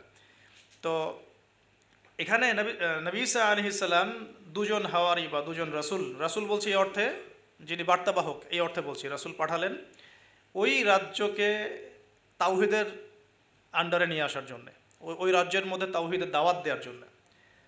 আমরা এখানে কিন্তু শিক্ষা পাচ্ছি তার দাওয়াত বা দিনের প্রারম্ভিক বিষয় শুরু হবে তাওহীদ থেকে। দিনের প্রাথমিক বিষয় শুরু হবে কি থেকে? তাওহীদ থেকে। দিনের প্রাথমিক বিষয় খেলাফত থেকে শুরু হচ্ছে না, দিনের প্রাথমিক বিষয় কিন্তু রাষ্ট্রকায়েম থেকে শুরু হচ্ছে না, বরং দিনের প্রাথমিক বিষয় শুরু হচ্ছে তাওহীদের দাওয়াত থেকে। এবং দাওয়াত দিবে কারা? এই রকম রাসূল মুখলেস, আল্লাহ পাকের একজন বাছাইকৃত বান্দা যারা। আমরা তো বাছাইকৃত রাসূল নই, তাহলে আমরা রাসূলদের অনুসারী হওয়ার ক্ষেত্রে যেন পরিপূর্ণতা অর্জন করতে পারি, এটা আমাদের টার্গেট থাকবে। মানে আমরা রাসূল হতে পারছি না, আমাদের এটা দরজা বন্ধ, কিন্তু সাহাবীদের মতো হওয়ার চেষ্টা করতে হবে, মানে আমাদের দরজাটা এখানে আর কি। তো এখন দাওয়াত দিতে গিয়ে তারা যখন শহরে ঢুকলেন, এখানে শহরের রাজার নাম কি ছিল ইত্যাদি মেনশন করা হয় নাই। কোরআন চুপ আছে, আমরাও চুপ আছি, ঠিক আছে। ঢোকার পথেই শহরের শুরুতেই একজন ব্যক্তির সাথে দেখা হলো। এই ব্যক্তি একজন কাঠমিস্ত্রি ছিলেন। কি ভাই? কাঠমিস্ত্রি। তো কাঠমিস্ত্রিকে নজ্জার বলা হয়, আরবি দিয়ে কি বলা হয়? নজ্জার। তো তাকে জিজ্ঞাসা করলেন দুজন রাসূল যে আপনার নাম কি? সে বলছে আমার নাম হাবিব বিন ইসরাইল। হাবিব বিন ইসরাইল। তো তিনি জিজ্ঞাসা করছেন আপনারা এখানে কেন এসেছেন? ওই দুজন রাসূল বলছেন যে আমরা এখানে তাওহীদের দাওয়াত দিতে এসেছি। কোন তাওহীদ? আপনাদের ইলাহকে, আপনাদের রবকে। তখন তিনি ওই রকম করে কথা বলছেন যে যেমনটি ইব্রাহিম আলাইহিস সালাম বলেছেন আমার রব জীবিতকে মৃত্যু দিতে পারেন, মৃতকে জীবিত করতে পারেন। আমার রব, আমাদের রব আসমান থেকে বৃষ্টি বর্ষণ করেন, সেই বৃষ্টি দিয়ে এই মৃত জমিনকে জীবিত করেন, শস্য ফলান, সেগুলো আমরা খাই। আমাদের রব সূর্যকে পূর্ব দিক থেকে ওঠান, পশ্চিম দিকে ডোবান। এরকম যত বৃত্তান্ত আল্লাহ সম্পর্কে, তাওহীদের যত কথা তাকে শোনানো হলো। তো সে ব্যক্তি একটা প্রশ্ন করে বসলো যে তাহলে কি আমাকে কোনো মোজেজা দেখাতে পারবেন কি না? আপনি যে একত্ববাদের কথা বলছেন, এক আল্লাহর কথা বলছেন, কোনো মোজেজা দেখাতে পারবেন কি না? এখন মনে করেন তো দেখি যে ঈসা আলাইহিস সালামের যুগের মোজেজা কী ছিল। এক এক যুগের মোজেজা কিন্তু এক একটা। মোজেজা বোঝেন কি না? অলৌকিকত্ব, যেটা নবীগণের মাধ্যমে প্রকাশ পায়, এটা আল্লাহর ক্ষমতা, এটা নবীদের ক্ষমতা নয়, কিন্তু আল্লাহ পাকের ক্ষমতা, নবীদের মাধ্যমে আল্লাহ প্রকাশ করান। আল্লাহ পাক এই জামানাতেও আল্লাহ পাকের ওলিদের মাধ্যমে ক্ষমতা প্রকাশ করাতে পারেন। আল্লাহ পাক এখনও ক্যাপেবল এটার জন্যে। তো সেরকম মানুষ হতে হবে আগে, সেরকম মানুষ তো হতে হবে। অনেক আল্লাহর বান্দা আছেন, দেখবেন আপনার জন্য দোয়া করছে, আপনার সমস্যা দূর হয়ে গেছে, হয়নি? এমন হয়। তো আল্লাহ পাক, এটা তার ক্ষমতা না, ক্ষমতা কার? আল্লাহ পাকের। এখন ওই সময়কার মোজেজা ছিল কিন্তু কুষ্ঠ রোগীকে ভালো করে দেয়া, মনে আছে? অন্ধত্ব দূর করে দেয়া, এবং মৃত ব্যক্তিকে জীবিত করেছেন ঈসা আলাইহিস সালাম আল্লাহর হুকুমে, মনে আছে? যে যুগের মোজেজা, মানে যে যুগটা যে বিষয়ে বেশি বৈচিত্র্যময় ছিল, ওই যুগে আল্লাহ পাক ওই মোজেজাই দিয়েছেন। যেমন সুলাইমান আলাইহিস সালামের সময় জিনদের খুব দাপট ছিল, বুঝছেন? তো সুলাইমান আলাইহিস সালামের সময় জিনদের দাপটটা বেশি ছিল। আল্লাহ পাক জিনদের উপর সুলাইমান আলাইহিস সালামকে কন্ট্রোল দিয়ে দিয়েছে। ওই যে বাতাসে তার সিংহাসন ফ্লাই করতে শুরু করলো, তার আংটির মধ্যে আল্লাহ পাক ক্ষমতা দিয়ে দিলেন। জিনদেরকে যে কাজ করতে বলতো সেই কাজ জিনরা করতে বাধ্য হতো। মনে আছে ঘটনা? আচ্ছা, আবার মুসা আলাইহিস সালামের সময় জাদুবিদ্যার চর্চা হতো, জাদুবিদ্যার চর্চা। এই চর্চা কিন্তু এখনও হয়, এখনও জাদুবিদ্যার চর্চা হয়, ব্ল্যাক ম্যাজিকের চর্চা এখনও হয়। এগুলো থেকে বেঁচে থাকাটা খুব বেশি ইম্পর্টেন্ট, কারণ এগুলোতে ইফেক্টেড হয়ে গেলে অনেক সমস্যা হয়ে যায়। আমি শেষের দিকে প্রশ্নোত্তর পর্বে কিছু আয়াত বলে দেবো আপনাদেরকে ইনশাআল্লাহ। এই কোরআনের আয়াতগুলো নিয়মিত পড়বেন ইনশাআল্লাহ তাআলা। তো ওই সময় আল্লাহ পাক মুসা আলাইহিস সালামকে লাঠি দিয়ে জাদুবিদ্যার বিপরীতে মোজেজা দেখিয়েছেন, মানে যখন যেটা তার বিপরীতে সেই মোজেজা। বুঝতে পারছেন? নবী সাল্লাল্লাহু আলাইহি ওয়াসাল্লামের যুগে কবি সাহিত্যের যুগ চলছে, একদম কাব্য সাহিত্য নিয়ে তারা খুব গর্ব করত। আল্লাহ পাক কোরআন নাজিল করলেন, সব সাহিত্য ধসে গেল। এটা কোরআনের মোজেজা। আবার ঈসা আলাইহিস সালামের সময় চিকিৎসা বিজ্ঞানের খুব জয় জয়কার চলছিল আর কি।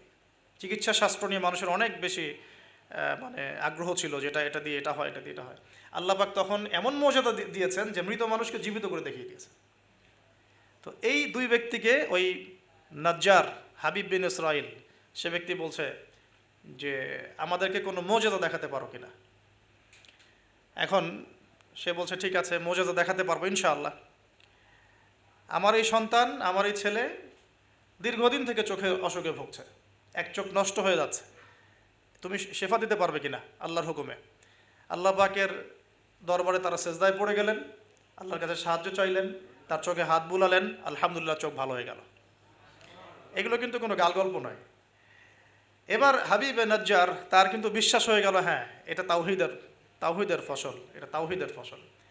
এবার তিনি দেনানদেন সাক্ষ্য দিলেন যে আশহাদু আল্লা ইলাহা ইল্লাল্লাহ ওয়া আন্না মুহাম্মাদান, তখন ছিল না, তখন ছিল কি ঈসা আব্দুল রুহুল্লাহ ওয়া আব্দুহু, এরকম একটা কালিমা ছিল তখন, ঠিক আছে? তো তিনি মুসলমান হয়ে যেটা করলেন, ওই জনপদের থেকে নির্জনতা অবলম্বন করা শুরু করলেন। তিনি মুসলমান হয়ে কিন্তু জনপদের ভিতর ঢুকে পড়েন নাই, প্রথমে একটু নির্জনতা অবলম্বন করা শুরু করলেন, কারণ সমাজের সবাই কিন্তু মুশরিক। এখন ওখানে যদি আপনি সরাসরি ঢুকে যান, ঢুকায় আপনি এখন যদি জোরে জোরে তাকবীর দেওয়া শুরু করেন, তাহলে তো রিমান্ড হবে আর কি। তো তিনি নিজেকে একটু সেফ করে একা একা ইবাদত করা শুরু করলেন। এখানে আমাদের শিক্ষা আছে কিন্তু। আমি এই হাবিবে নাজ্জারের ঘটনা, ওই তৎকালীন সময়কার ওই আন্তাকিয়া শহরের শিরক, এগুলোর সাথে আপনি বর্তমান বিশ্বকে মেলাতে পারবেন। এখনকার বিশ্বের অবস্থাও কিন্তু মোটামুটি এরকমই। অনেক আলোচনা আমি আগে করেছি বিগত লেকচারগুলোতে, যে এই ওয়ার্ল্ডের প্রতিটা ডিপার্টমেন্টেই শিরক আছে, একদম এডুকেশন থেকে শুরু করে, শিক্ষা থেকে শুরু করে পলিটিক্স পর্যন্ত সবখানেই শিরক আছে। কোনো জায়গায় শিরক বাদ নাই। ইকোনমিক্সেও শিরক আছে, সামাজিক কালচারে শিরক আছে, আমাদের চিন্তা দর্শনে শিরক আছে, আমাদের মিডিয়ার মধ্যে শিরক আছে, আমাদের বুদ্ধিজীবীদের মধ্যে শিরক আছে, আমাদের রাজনীতিবিদদের মধ্যে শিরক আছে, আমাদের ধর্ম নেতাদের মধ্যেও শিরক আছে কোনো কোনো জায়গায়, আছে না? আছে। যদি আপনি ভালো করে খিজিরের মতো দেখতে শেখেন, আপনি বুঝতে পারবেন এই ওয়ার্ল্ডটা শিরকের আন্ডারে আছে। এখন এই অবস্থায় হাবিবে নাজ্জার শহরে ঢুকে দাওয়াতি কাজ শুরু করেন নাই, একা একা তিনি নিজেকে তৈরি করেছেন। আগে তাসকিয়া, আধ্যাত্মিক অর্থ অর্জন করার চেষ্টা করেছেন, ইবাদত বাড়িয়েছেন। এদিকে ওই দুজন রাসূল তারা শহরে প্রবেশ করলেন, বেশ কিছু সময় তারা মানুষকে দাওয়াত দেওয়ার চেষ্টা করলেন, কিন্তু মানুষ ইসলাম কবুল করছে না। ঠিক মক্কার অবস্থার মতোই। এই সূরাটা কোথায় নাজিল হয়েছে? মক্কায়। কোথায়? এই সূরা কিন্তু মদিনা নাজিল হয় নাই। তাহলে এই সূরার মধ্য দিয়ে আল্লাহ পাক রাসূল সাল্লাল্লাহু আলাইহি ওয়াসাল্লামকে শিক্ষা দিচ্ছেন, সাহাবীদেরকেও শিক্ষা দিচ্ছেন। ঠিক মাক্কি পরিবেশের মতোই তৎকালীন পরিবেশটা ছিল। আর মাক্কি পরিবেশ মানে, আমি অনেকদিন আগে বলেছি, মাক্কি পরিবেশ মানে শিরক, মাক্কি পরিবেশ মানে সুদ, রিবা, মাক্কি পরিবেশ মানে হচ্ছে মাদক, মাক্কি পরিবেশ মানে জেনা, ব্যভিচার, মেয়েদের মানহানি আর গোত্রীয় হানাহানি, এগুলো মক্কা। মক্কা মানে এইগুলা, যেটা এখনকার ওয়ার্ল্ডে চলছে। আপনি যদি ছোট ছোট সেন্সে চিন্তা করেন না, তাহলে আমাদের সোসাইটিটাও মাক্কি। ছোট সেন্সে চিন্তা করেন, এখানে শিরক দিয়ে ভর্তি, রিবা সুদ দিয়ে ভর্তি, মাদক দিয়ে ভর্তি, মেয়েদের যে জেনা, ব্যভিচার, পর্নোগ্রাফি, এগুলো দিয়ে ভর্তি। আর কি গোত্রীয় হানাহানি তো আছেই, এটা এখন পলিটিক্যাল হানাহানিতে রূপ নিয়েছে। কোনো কোনো জায়গায় ধর্মীয় হানাহানি হচ্ছে, মসজিদে ভাগাভাগি হচ্ছে। আছে, মক্কার আদর্শ কিন্তু এখনও সমাজের মধ্যে আছে। খালি দার্শনিক দৃষ্টিভঙ্গিতে দেখতে শিখুন, একটু খিদিরের মতো দেখতে শিখুন। এখন দেখুন, এই দুজন রাসূল দাওয়াত দেওয়ার পর দীর্ঘদিন দাওয়াত দেওয়ার পরে যখন মানুষ ইসলাম কবুল করছে না, তখন তারা প্রকাশ্যে মানে আল্লাহু আকবার তাকবীর এটা দেওয়া শুরু করেছিল। যখনই বের হতেন তার তাকবীর দিতেন, আল্লাহু আকবার আল্লাহু আকবার আল্লাহু আকবার লা ইলাহা ইল্লাল্লাহ লা ইলাহা ইল্লাল্লাহ। এভাবে প্রকাশ্য দাওয়াত দেওয়া শুরু করলেন, ঠিক আব্দুল্লাহ বিন মাসউদ রাদিয়াল্লাহু আনহুর মতো। নবী সাল্লাল্লাহু আলাইহি ওয়াসাল্লাম একদিন বললেন যে, কে আছো কুরাইশদেরকে কোরআন শোনাতে পারো? তারা তো কোরআন শুনতেই চায় না, কোরআন বললেই কানে আঙ্গুল ঢুকায় দেয়। হ্যাঁ, কোরআন বললেই তারা কাপড় দিয়ে মাথা আবৃত করে, এগুলো কোরআনে আছে কিন্তু। তখন আব্দুল্লাহ বিন মাসউদ, সুবহানাল্লাহ, রুয়াইয়াল গানাম বলা হতো তাকে, মানুষ তাচ্ছিল্য করতো, মানুষ তাকে তাচ্ছিল্য করতো। তার পা ছিল সরু, মানে চিকন সরু, পা দেখে আবু জেহেল হাসাহাসি করতো, সুবহানাল্লাহ। আর ওই পায়ের নিচেই আবু জেহেলের মৌত আল্লাহ লিখেছিলেন, সুবহানাল্লাহ। ওই পা দিয়ে তার আবু জেহেলের বুকের উপর পাড়া দিয়ে তিনি তাকে গর্দান কেটেছেন বদরের মাঠে। খালি 13 বছরের ব্যবধান, সময়ের ব্যবধান, খালি জাস্ট টাইম টক্স, মানে সময় কথা বলে, কথা বলে না, সময় কথা বলে। এই আব্দুল্লাহ বিন মাসউদ রাদিয়াল্লাহু আনহুর পায়ের তলেই আবু জেহেল আবার মারা গেছে। তো এই আব্দুল্লাহ বিন মাসউদ রাদিয়াল্লাহু আনহু বললেন যে, আমি শোনাবো কুরাইশদেরকে কোরআন ইনশাআল্লাহ। তারপর তিনি বের হয়ে কাবা ঘরের সামনে গিয়ে আর রহমান আল্লামাল কোরআন খালাকাল ইনসান এই তেলাওয়াত শুরু করলেন। বাস, মায়ের শুরু হলো। এখন যদি আপনি বের হয়ে সবার সামনে বলেন, আল্লাহর হুকুম ছাড়া কোনো হুকুম নাই, ইনিল হুকমু ইল্লা লিল্লাহ, আল্লাহর হুকুম ছাড়া কোনো হুকুম নাই, ওয়া মান লাম ইয়াহকুম বিমা আনজালাল্লাহু ফাউলাইকা হুমুল কাফিরুন, মায়ের একটা মাটিতে পড়বে? একটাও গায়েবই হয়ে যেতে পারেন আপনি, নাই নাই, আউট অফ হিস্ট্রি। আপনি আপনার কথা মানুষ ভুলেই যাইতে পারে, হয় না এমন? আর যদি জাতিসংঘে গিয়ে বলেন যে এর যত বেইজ আছে সব শিরকের উপর আছে, সারা ওয়ার্ল্ডের মধ্যে শুধু ইসলামিক খেলাফা চলবে, তাহলে কি হবে? তো এই অবস্থা হয়েছে আব্দুল্লাহ বিন মাসউদ রাদিয়াল্লাহু আনহুর। বেচারা মক্কায় গিয়ে কাবা ঘরের সামনে গিয়ে বলছে, লা ইলাহা ইল্লাল্লাহ, আল্লাহ ছাড়া কোনো মাবুদ নাই, আর রহমান আল্লামাল কোরআন খালাকাল ইনসান আল্লামাহুল বায়ান, হ্যাঁ ফাবিআইয়ি আলাই রাব্বিকুমা তুকাযযিবান। ব্যাস, আবু জেহেল, আবু লাহাব, উতবা, সাইবা সবগুলো মেরে মারা শুরু করেছে। তাহলে শিক্ষা হচ্ছে এগুলো সুন্নত। শিক্ষাটা কি? দিনের পথে যদি সত্যিকার কেউ ইফোর্ট দেয়, তাহলে এই জিনিসগুলো তার ভাগ্যে আসবে। এই নির্যাতন, নিপীড়ন বা অপদস্থতা তার ভাগ্যে আসবে। যাদের ভাগ্যে আসছে না, 100% বলতে পারবো যে সেটা সঠিক পথ নয়, 100%। হ্যাঁ, সঠিক পথের ডানে বামে আমরা চোরা রাস্তা খুঁজি তো, সঠিক ক, সঠিক খ, সঠিক গ, হ্যাঁ, সঠিক অল্প সঠিক, বেশি সঠিক, একটু বেশি সঠিক, মানে এরকম আর কি। সত্যিকার অর্থে ওই রকম সঠিক পথে গেলে এগুলো আসবেই। তো এটা একটা ফলসিফিকেশন টেস্ট, যাদের উপর এগুলো আসতেছে সন্দেহ নাই যে ইনশাআল্লাহ তারা সঠিক পথে আছে। তারা সারা দুনিয়া থাক না থাক ওই ব্যক্তি সঠিক পথে আছে, না হলে তার উপরে এগুলো আসতো না।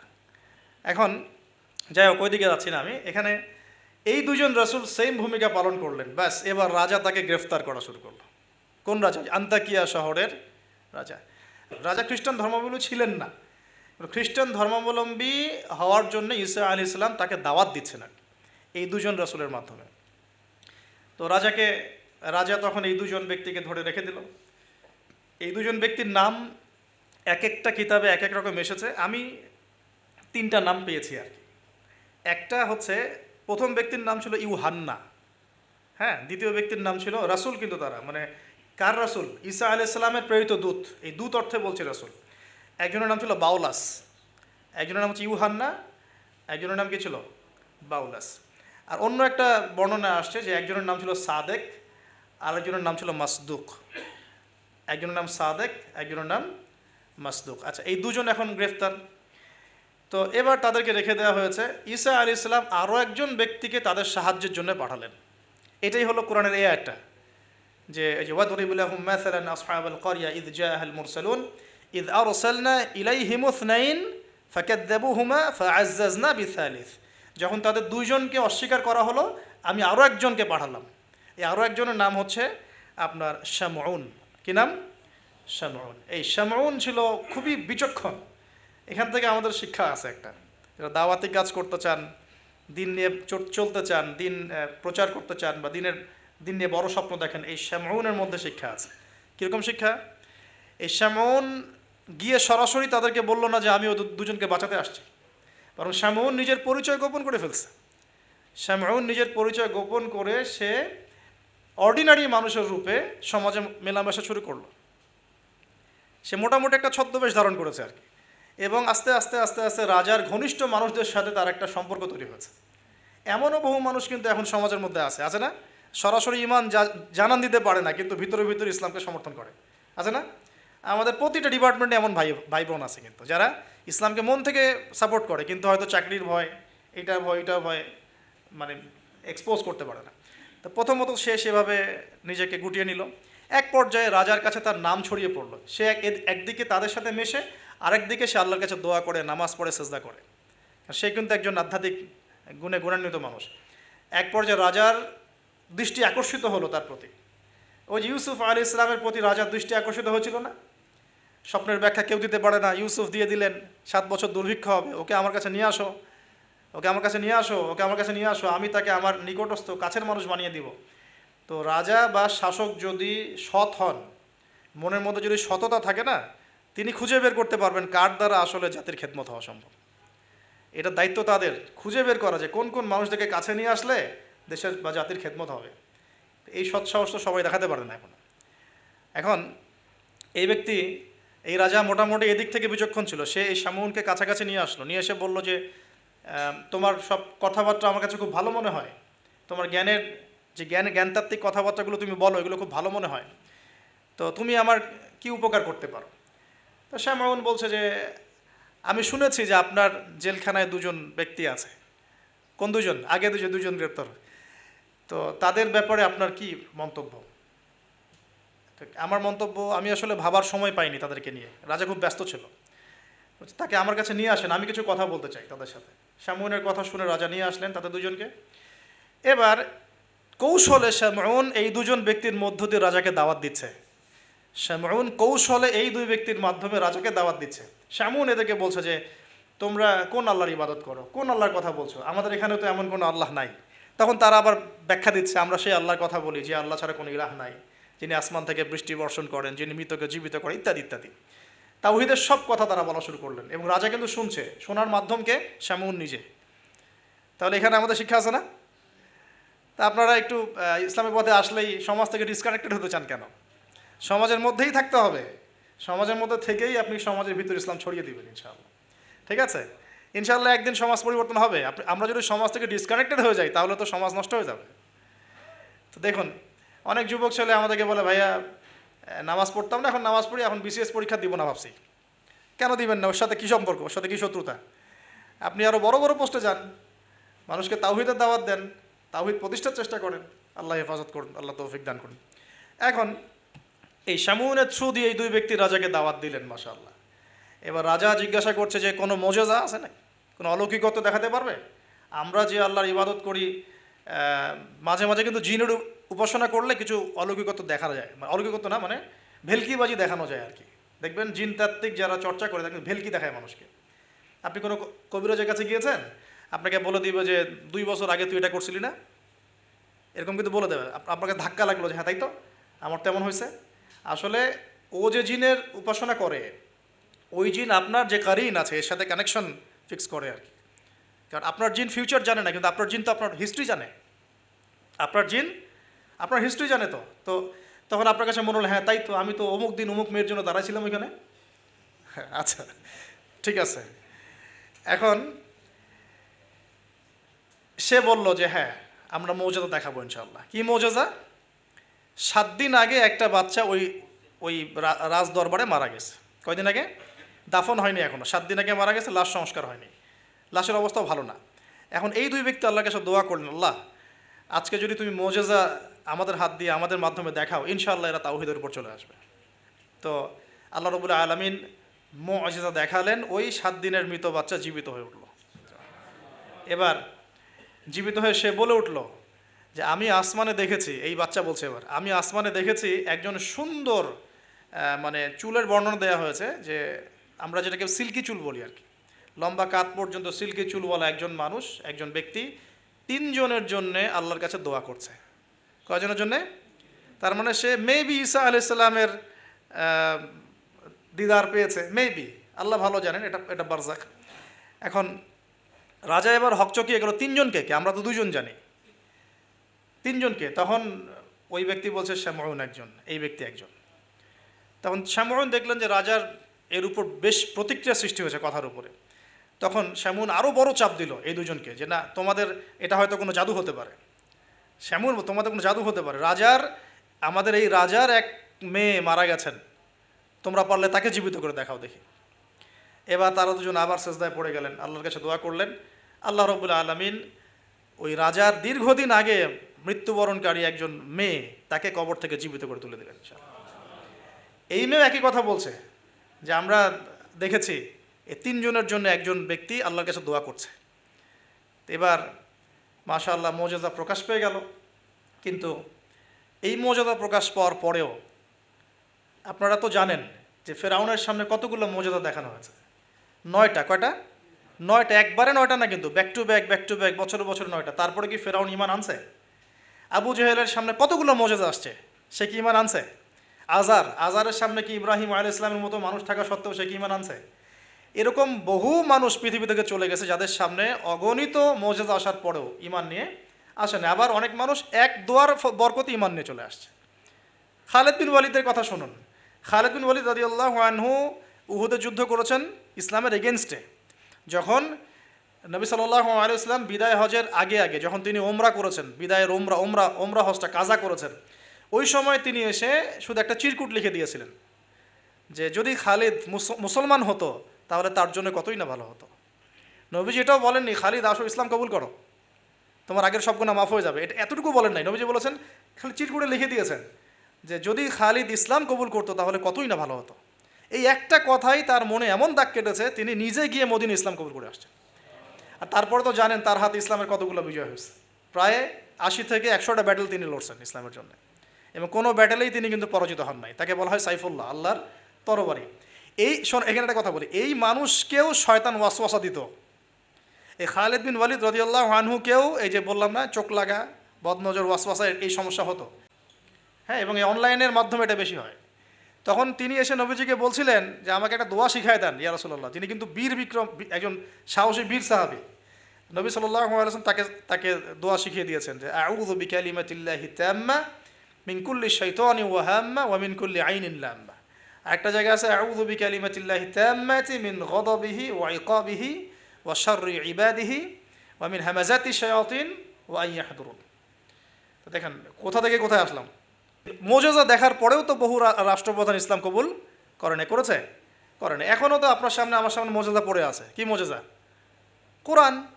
কেউ কোরআন নিয়ে একটা ভুল প্রমাণ করুক, একটা বিধান প্রমাণ করুক যে মানবতা বিরোধী, বা এটা এই যুগে চলে না, ওই যুগে চলতো, এর মধ্যে এক জাররা পরিমাণ ভুল কেউ বের করতে পারে কিনা দেখুক। তারপরেও তো মানুষ কোরআন মেনে চলছে না। ব্যাপারটা এরকম হচ্ছে না? এখন রাজার সামনে অনেকগুলো মোজেজা দেখানো হয়েছে ঠিকই, কিন্তু রাজা তাদেরকে কবুল করে নাই। ফিনিশিং হলো এটা। এবার এই তিনজনকে শাস্তি দেওয়া হবে। শামউনের আসল রূপ তো প্রকাশ পেয়ে গেছে। এবার শামউনের কি আসল রূপ প্রকাশ পেয়ে গেছে। এবার তিনজনকে শাস্তি দেওয়ার প্ল্যান করা হয়েছে। তখন তারা আল্লাহর কাছে দোয়া করলেন যে আল্লাহ আমাদেরকে এই জালেমের জুলুম থেকে আল্লাহ হেফাজত করো। তো তাদেরকে আটকে রাখা হয়েছে, পাথর নিক্ষেপ করে হত্যা করা হবে, এটা হচ্ছে রায় ওদের। ওই সময়কার রায়গুলো এমন ছিল, রজম করে হত্যা করা হবে, বা বড় বড় কিছু গাভী ছিল ওদের, সোনার দিয়ে তৈরি বা পিতল দিয়ে তৈরি, এর ভিতরে মানুষকে ঢুকিয়ে নিজ দিয়ে আগুন জ্বালিয়ে দেওয়া হতো। চিন্তা করতে পারেন। তারপরে শুলদণ্ড ছিল, পিছনের রাস্তা দিয়ে লোহা আছে না, পেঁচানো লোহা বাকিয়ে ঢুকিয়ে মাথার মগজ দিয়ে বের করে দেওয়া হতো। এগুলো ছিল শুলদণ্ড। একজন সাহাবী খুবাইব রাদিয়াল্লাহু আনহুকে এইভাবে দণ্ড দিয়ে হত্যা করা হয়েছে। নাউযুবিল্লাহ, সুবহানাল্লাহ। আল্লাহ পাক তাকে জান্নাতের শীর্ষ মর্যাদা দান করুন, দোয়া করে। তো এবং তিনি ওই যে বলেছিলেন ইন্তেকালের আগে, লাস্তু উবালি হিনা উকতালু মুসলিমান আলা আই জামবিন কানা লিল্লাহি মাসরাই। ওনাকে বলা হচ্ছিল যে তোমার জায়গা মুহাম্মদ সাল্লাল্লাহু আলাইহি সাল্লামের যদি নখ কেটে ফেলি তুমি কি মুক্তি নিবা? তো তখন তিনি বলেছিলেন যে লাস্তু উবালি হিনা উকতালু মুসলিমান, আমি কোনো পরোয়াই করি না যখন আমাকে মুসলমান রূপে শহীদ করা হচ্ছে। আলা আই জামবিন কানা লিল্লাহি মাসরাই, আমাকে যেদিকেই পাশ ফেরানো হোক না কেন সেটা আল্লাহর জন্যই। ওয়াযালিকা লিল্লাহি ওয়া ইয়াশা, তিনি এমন একজন ইলাহ যিনি চাইলে ইউবারিকা আলা ফি কুল্লি শিলউইন মুমাজ্জা, তিনি আমার প্রত্যেকটা গোস্তের টুকরায় হাড্ডিতে বরকত দিতে পারেন।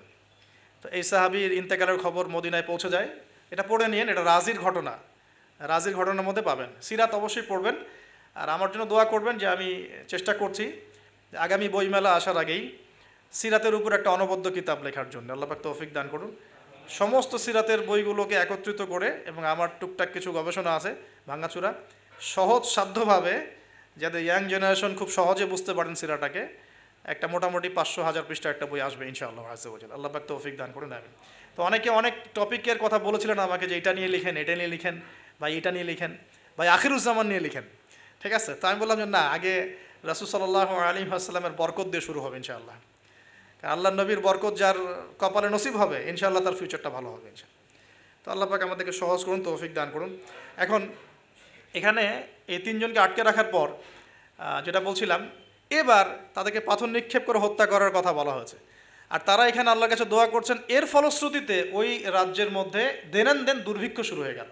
কী হলো ভাই? একদম দুর্ভিক্ষ। ওয়ার্ল্ড কি আসতেছে দুর্ভিক্ষের দিকে? আসতেছে, সবর করেন। তো এখন আমি একটা লেকচারে বলেছিলাম যে এই ইকোনমিক স্যাংশন বা ইকোনমিক ইনফ্লুয়েশন যেগুলো হয়, এগুলো থেকে বাঁচার জন্য সূরা ইউসুফের মধ্যে একটা হেদায়েত আছে। ওই সূরা ইউসুফ আলাইহিস সালামের 7 বছর মেয়াদি যে পরিকল্পনা, ওই পরিকল্পনা যদি কেউ বাস্তবায়ন করে, কোনো রাষ্ট্রে দুর্ভিক্ষ হবে না ইনশাল্লাহ। যদি হয়ও, আল্লাহর হুকুমে যদি হয়ও, ইনশাল্লাহ জনগণ না খেয়ে মরবে না। ওই 7 বছরের মেগা পরিকল্পনা কি, সেটা একটু সূরা ইউসুফ ঘাটে দেখেন। তার মূল জিনিসটাই হচ্ছে অপচয় নষ্ট করা, অপচয়টাকে রোধ করা। অপচয় নষ্ট করা না, মানে অপচয়কে রোধ করা, সমস্ত রকম অনিয়ম বন্ধ করা, এবং ফিউচারের জন্যে খাবার এবং সম্পদগুলো সঞ্চয় করতে থাকা। যেমন আমরা কিন্তু অনেক অপচয় করি, খাবার নষ্ট করি, গ্যাস নষ্ট করি, তেল নষ্ট করি, অনেক নষ্ট করি, কিন্তু আবার প্রয়োজনের চেয়ে বেশি ব্যবহার করি। আবার দেখা যায় যে অনেক প্রকল্প হাতে নিচ্ছি কিন্তু পুরোপুরি বাস্তবায়িত হচ্ছে না, দুর্নীতি হচ্ছে, ইত্যাদি ইত্যাদি। এগুলোকে যদি বন্ধ করা যায়, আপনি ইন ফিউচার একটা জাতির ইকোনমিক বিষয়টা সাস্টেইন করতে পারবেন ইনশাআল্লাহ। তো আমি ইকোনমিক্স নিয়ে অন্য একদিন ইনশাআল্লাহ কোনো একটা সেমিনার করবো ইনশাআল্লাহ তাআলা। আজকে বলছি এতটুকু যে ইউসুফ আলাইহিস সালামের অর্থনৈতিক যে মেগা পরিকল্পনা 7 বছর, এটা যে নিতে পারবে, যে সমাজ, যে রাষ্ট্র, গেইন করবে ইনশাআল্লাহ, সাকসেস।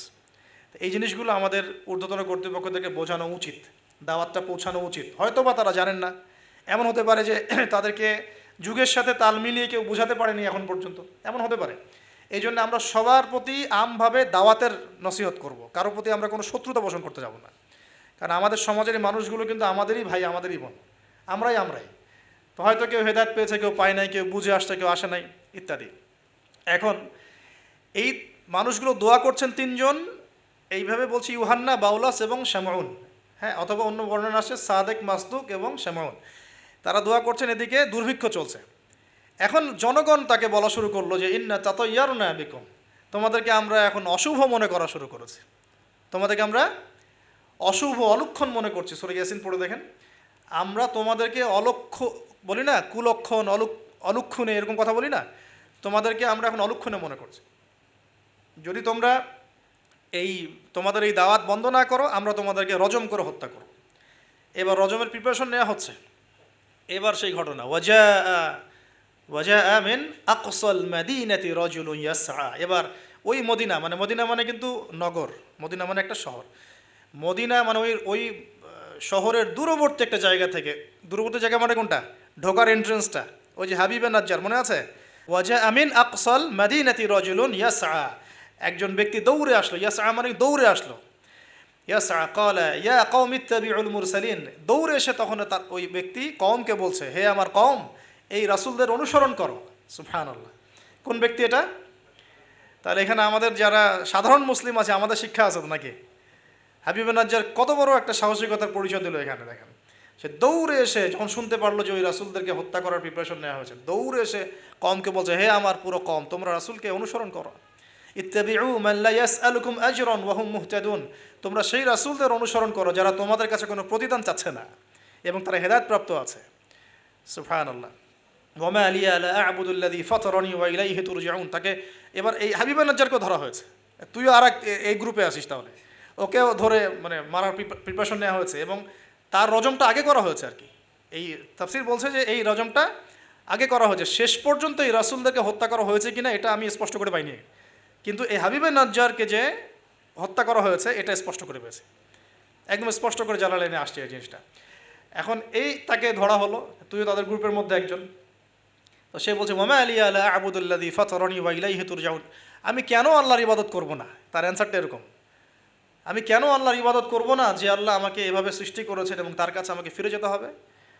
কোন লজিকে আমি তার ইবাদত করব না? মানে তাওহীদের যত রকম সংজ্ঞা তিনি শেখালেন, বললেন, বুঝালেন, মানুষ বুঝতে চাইল না। এবার তাকে রজম করা হচ্ছে এবং সুবহানাল্লাহ, ওয়া মা লিয়া লা আ'বুদু আল্লাযী ফাতারানি ওয়া ইলাইহি তুরজাউন আ'আত্তাখিযু মিন দুনিহি আলিহা ইন ইউরিদনি আর-রাহমানু বিদুররিন লা তুগনি আন্নী শাফাআতুহুম শাইআ ওয়া লা ইউনকিযুন ইন্নী ইযাল লাফি দালালিম মুবিন। তিনি বলছেন যে যে আল্লাহ আমাকে সৃষ্টি করেছেন সে আল্লাহর আমি ইবাদত না করে আমি কার ইবাদত করব? আল্লাহ রাব্বুল আলামিন যদি আমাকে কোনো কল্যাণ করতে চান কেউ ঠেকাতে পারবে না। আল্লাহ পাক যদি কোনো অকল্যাণ করতে চান কেউ আমাকে বাঁচাতে পারবে না। আর আমি যদি এই তাওহীদ জানার পরেও শিরকে যাই তাহলে আমি স্পষ্ট বিভ্রান্তির মধ্যে থাকব। তার লজিকগুলো কত চমৎকার। এবার তাকে হত্যা করা হচ্ছে আর কি। হ্যাঁ, সুবহানাল্লাহ। ইন্নী ইযাল লাফি দালালিম মুবিন ইন্নী আমানতু বিরাব্বিকুম ফাসমাউন। সে বলছে ইন্নী আমানতু বিরাব্বিকুম ফাসমাউন, তোমরা আমাকে হত্যা করছো কিন্তু জেনে রাখো যে আমি, তোমরা শুনে রাখো, জেনে রাখো না, ফাসমাউন তোমরা শুনে রাখো, তোমরা আমাকে হত্যা করছো করো কিন্তু শুনে রাখো যে আমি ঈমান এনেছি আমার রব এবং তোমাদের সবার রবের প্রতি। আমি তোমাদের এইসব তন্ত্রমন্ত্র শিরিক কুফর এসবে বিশ্বাস করি না।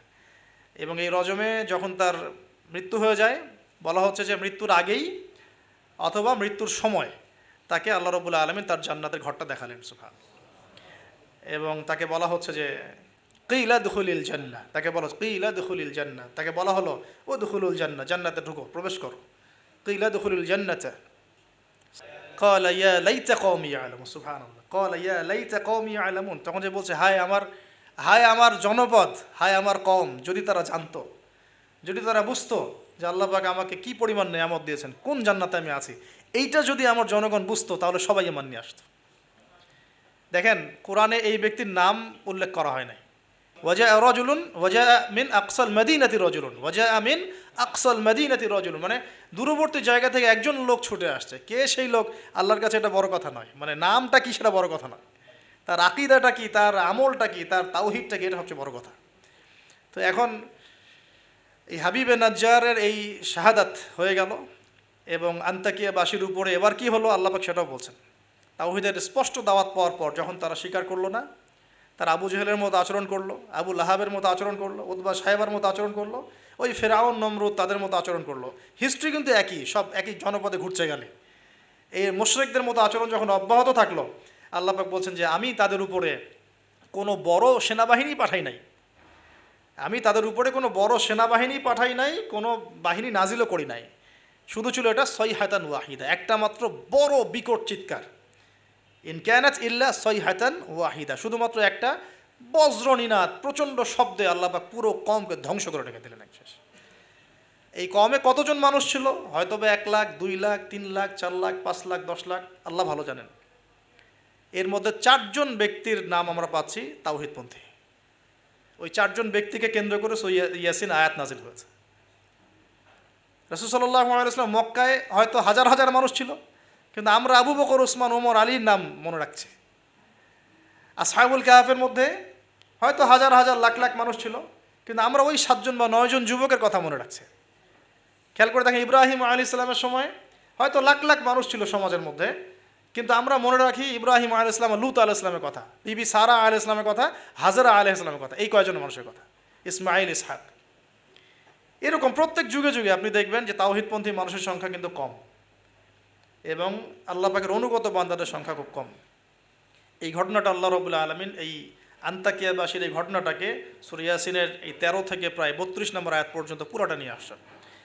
এবং এর মধ্য দিয়ে আল্লাহ রাব্বুল আলামিন আমাদেরকে যে মেসেজগুলো দিতে যাচ্ছেন সেটা হলো, যে পয়েন্ট আকারে ফাইন্ড আউট করি। দেখুন, ফার্স্ট অফ অল রাসূলদের কাজ যারা করবেন, মানে রাসূলের কাজ মানে কি? দাওয়াতি কাজ, তাবলীগের কাজ, মানুষকে তাওহীদের প্রচার করবেন, প্রসার করবেন, দিনের ফিকির করবেন, দিন নিয়ে দিন প্রতিষ্ঠার স্বপ্ন দেখবেন, তাদেরকে সর্বপ্রথম আগে তাওহীদপন্থী হতে হবে।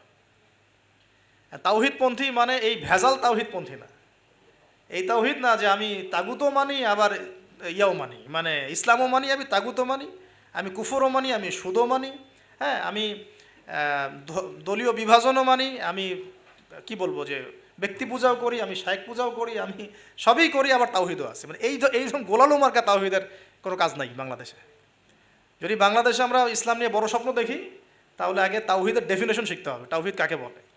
লা ইলাহা ইল্লাল্লাহ মানে আল্লাহ ছাড়া কিছুই নাই, এই কথা স্পষ্ট করে আমাদের বলার মতো সৎসাহস থাকা উচিত এবং বলার মতো যোগ্যতা থাকা উচিত। মানুষকে বোঝানোর ক্ষমতা থাকা উচিত যে লা ইলাহা ইল্লাল্লাহ মানে কি। মানে আমি কালিমা পড়েছি, এদিকে আমি কবরও সেজদা করব? আমি কালিমা পড়েছি লা ইলাহা ইল্লাল্লাহ, এখন আমি কি মানে মৃত মানুষের কাছে পূজা করতে পারি? আমি কি লা ইলাহা ইল্লাল্লাহ বলার পরে আল্লাহ পাক ছাড়া অন্য কারো বিধানের সামনে দাসত্ব করতে পারি? এই জিনিসগুলো আমাদের স্পষ্ট করে বোঝা উচিত আগে। তাওহীদের উপর থাকা এবং তাওহীদ বোঝায়, তাওহীদের দাওয়াত মানুষকে দেওয়া। আপনারা কিতাবুত তাওহীদ, শিরক কি ও কেন, এই টাইপের অনেকগুলো বই পাবেন বাজারে, এগুলো পড়লেও তাওহীদ সম্পর্কে অনেক কিছু জানতে পারবেন ইনশাআল্লাহ। আর সব তাওহীদ একসাথে এস্টাবলিশ করা যায় না, ধাপ থাকে। ব্যক্তি পর্যায়গুলো আগে আমরা সংশোধন করব, আমাদের পরিবারটাকে সংশোধন করার চেষ্টা করব ইনশাআল্লাহ। আস্তে আস্তে আমরা তাওহীদের দাওয়াত মানুষকে দিব। আল্লাহ পাক যখন কবুল করবেন দেখবেন ইনশাআল্লাহ তাআলা, শুধুমাত্র আমরা আমাদের সমাজ কেন, আখিরুজ্জামানের হাদিসগুলো বলছে যে ইসলাম পুরো বিশ্বের প্রতিটা ঘরে প্রবেশ করবে ইনশাআল্লাহ। একটা কাঁচা ঘর বাকি থাকবে না, একটা পাকা ঘরও বাকি থাকবে না, এমনটাই হাদিস এসেছে। একটা কাঁচা ঘরও বাকি থাকবে না, একটা পাকা ঘরও বাকি থাকবে না যেখানে লা ইলাহা ইল্লাল্লাহ প্রবেশ করবে না। এটা হবে ফিউচার, ওয়ার্ল্ডের ফিউচার এইটা। যত ফিউচারের কথাই মানুষ বলুক না কেন, ভিশন 2030, 2040, 2050, হ্যাঁ, ভিশন ভিশন কবলাল কেয়ামা, মানে ভিশন ইদিয়ার ভিশন ঈসা আলাইহিস সালাম হচ্ছে যে পৃথিবীর প্রতিটা ঘরেই তাওহীদের কালিমা লা ইলাহা ইল্লাল্লাহ প্রবেশ না করে আল্লাহ পাক কিয়ামত দিবেন ইনশাআল্লাহ। এটা হলো আল্লাহ পাকের হুকুম, হয়ে গেছে, কুদি আল আমর, লেখা হয়ে গেছে এটা। এখন আমরা আগে, তাহলে আমাদের দায়িত্ব কি ভাই? আগে তাওহীদ শিখতে হবে। এখন তাওহীদ তো একা একা শেখা যায় না, স্পেশালি আপনারা যারা জেনারেল ব্যাকগ্রাউন্ড থেকে আসছেন, সবাই তো আর একা একা পড়ে কেউ আলেম হয়ে যেতে পারবো না, পারবেন? অতএব এখানে দৃষ্টিভঙ্গি আগে প্রশস্ত রেখে ওলামায়ে কেরামের দ্বারস্থ হওয়া নাই। ওলামায়ে কেরামের দ্বারস্থ হওয়ার সময় সাম্প্রদায়িক হয়ে যাবেন না, যে আমি এই আকীদা ফলো করি, এই মানহাজ ফলো করি, এই মাযহাব ফলো করি, বাস ইনাদেরকেই ধরে বসে থাকবো আর কারো কাছে যাব না, এই চিন্তাটাও ঠিক না। কারণ জ্ঞান কিন্তু সবার কাছেই আছে, জ্ঞান সবার কাছেই আছে। আপনি যদি বলেন যে আমি হানাফি মাযহাবের সব মানি আলহামদুলিল্লাহ, আমি শাফিঈ মাযহাবের সব মানি আলহামদুলিল্লাহ, আহমদ বিন হাম্বল রাহিমউল্লাহকে শ্রদ্ধা করি, তার জ্ঞান আমি নিব ইনশাআল্লাহ, ইমাম মালিক রাহিমউল্লাহকে শ্রদ্ধা করি, তার জ্ঞান নিব, আপনি অনেক বেশি জ্ঞান পাবেন, অনেক বেশি জ্ঞান পাবেন। আর যদি এত কিছু বোঝার ক্ষমতা আপনার না থাকে, কমসে কম একটা স্কুল অফ থট ফলো করেন, সমস্যা কি? সাধারণ মানুষ, আমার অত কিছু বোঝার ক্ষমতা নাই ভাই, আমি একজন ইমামকে ফলো করি, ব্যাস হয়ে গেল, এতটুকু যথেষ্ট। এখন আমাদের প্রথম কাজ হলো তাহলে প্রিয় ভাইয়েরা, তাওহীদ শেখা এবং তাওহীদ শেখার জন্য ওলামায়ে কেরামের দ্বারস্থ হওয়া। আল্লাহ পাক তৌফিক দান করুন। এবং এই জায়গায় আমরা কিন্তু সাম্প্রদায়িক হব না, আমরা সংকীর্ণ চিন্তাভাবনা করব না, আমরা আমাদের চিন্তাভাবনাগুলোকে প্রশস্ত রাখার চেষ্টা করবো। আল্লাহ পাক তৌফিক দান করুন। প্রিয় ভাইরা, যার যেখানে আমাদের কাজ আছে, জব সেকশন, আমরা সেখান থেকে দিনের খেদমত করার চেষ্টা করি। আল্লাহ পাক আমাদের সবাইকে তৌফিক ইনায়াত করুন, বলি আমিন। আজকের মতো আমরা এখানে শেষ করছি, আমাদের হাতে আর সময় নাই। আলোচনা শেষ করার আগে আমরা একটু দোয়া করি, আল্লাহ পাক আমাদের সবাইকে যেন দিনের জন্য কবুল করেন, আমিন। আমরা আল্লাহ পাকের তাওহীদের ওসিলায় দোয়া করি, আল্লাহ রাব্বুল আলামিন আমাদের সবাইকে সুস্থ রাখুন, আমাদের সবাইকে যেন আল্লাহ পাক নিরাপদে রাখেন। আল্লাহ পাক আমাদের সবাইকে হালাল খাওয়ার তৌফিক দান করেন। আল্লাহ পাক আমাদের সবাইকে যেন দিনের ইলম অর্জন করার তৌফিক দান করেন। আল্লাহ পাক আমাদের সবাইকে যেন দিনের গভীর জ্ঞান অর্জন করার এবং আমল করার তৌফিক দান করেন। আল্লাহ পাক আমাদেরকে ইসলাম নিয়ে বড় স্বপ্ন দেখার, চিন্তা করার তৌফিক দান করেন। আল্লাহ পাক আমাদের সবার নেক হায়াতে বরকত দান করেন, হালাল রিজিকে আল্লাহ পাক বরকত দান করেন। আমাদের পরিবার বর্গের মধ্যে আল্লাহ পাক ইসলাম প্রতিষ্ঠা করেন। আমাদের মা বোনদেরকে আল্লাহ পাক খাস পর্দায় থাকার তৌফিক দান করেন। আমাদের যে ভাইরা যে যেখানে আছেন সেখান থেকে দিনের খেদমত করার তৌফিক দান করেন। আমাদের সমাজের মধ্যে যত রকম অন্যায়, অত্যাচার, পাপাচার ছড়িয়ে পড়েছে, আল্লাহ পাক এগুলো থেকে আমাদের দেশ এবং জাতি পরিবারকে হেফাজত করেন, আমিন। আর সর্বশেষ কথা হচ্ছে, আজকে আমরা যে টপিকে আলোচনা করেছি, এই আন্তাকিয়ার ঘটনা, হাবিবে নাজ্জারের ঘটনা, এই রাসূলদের ঘটনা, এই ঘটনাগুলো থেকে আল্লাহ পাক আমাদেরকে শিক্ষা নেওয়ার তৌফিক দান করেন, এই সমসাময়িক বিশ্বের সাথে মেলানোর তৌফিক দান করেন, তদনুযায়ী পদক্ষেপ গ্রহণ করার তৌফিক আল্লাহ পাক দান করেন, আমিন। সুবহানাকা আল্লাহুম্মা বিহামদিকা আশহাদু আল্লা ইলাহা ইল্লা আনতা আস্তাগফিরুকা ওয়া আতুবু ইলাইক। সুবহানা রাব্বিকা রাব্বিল ইজ্জাতি আম্মা ইয়াসিফুন ওয়া সালামুন আলাল মুরসালিন ওয়া আলহামদুলিল্লাহি রাব্বিল আলামিন। আসসালামু আলাইকুম ওয়া রাহমাতুল্লাহি ওয়া বারাকাতুহু।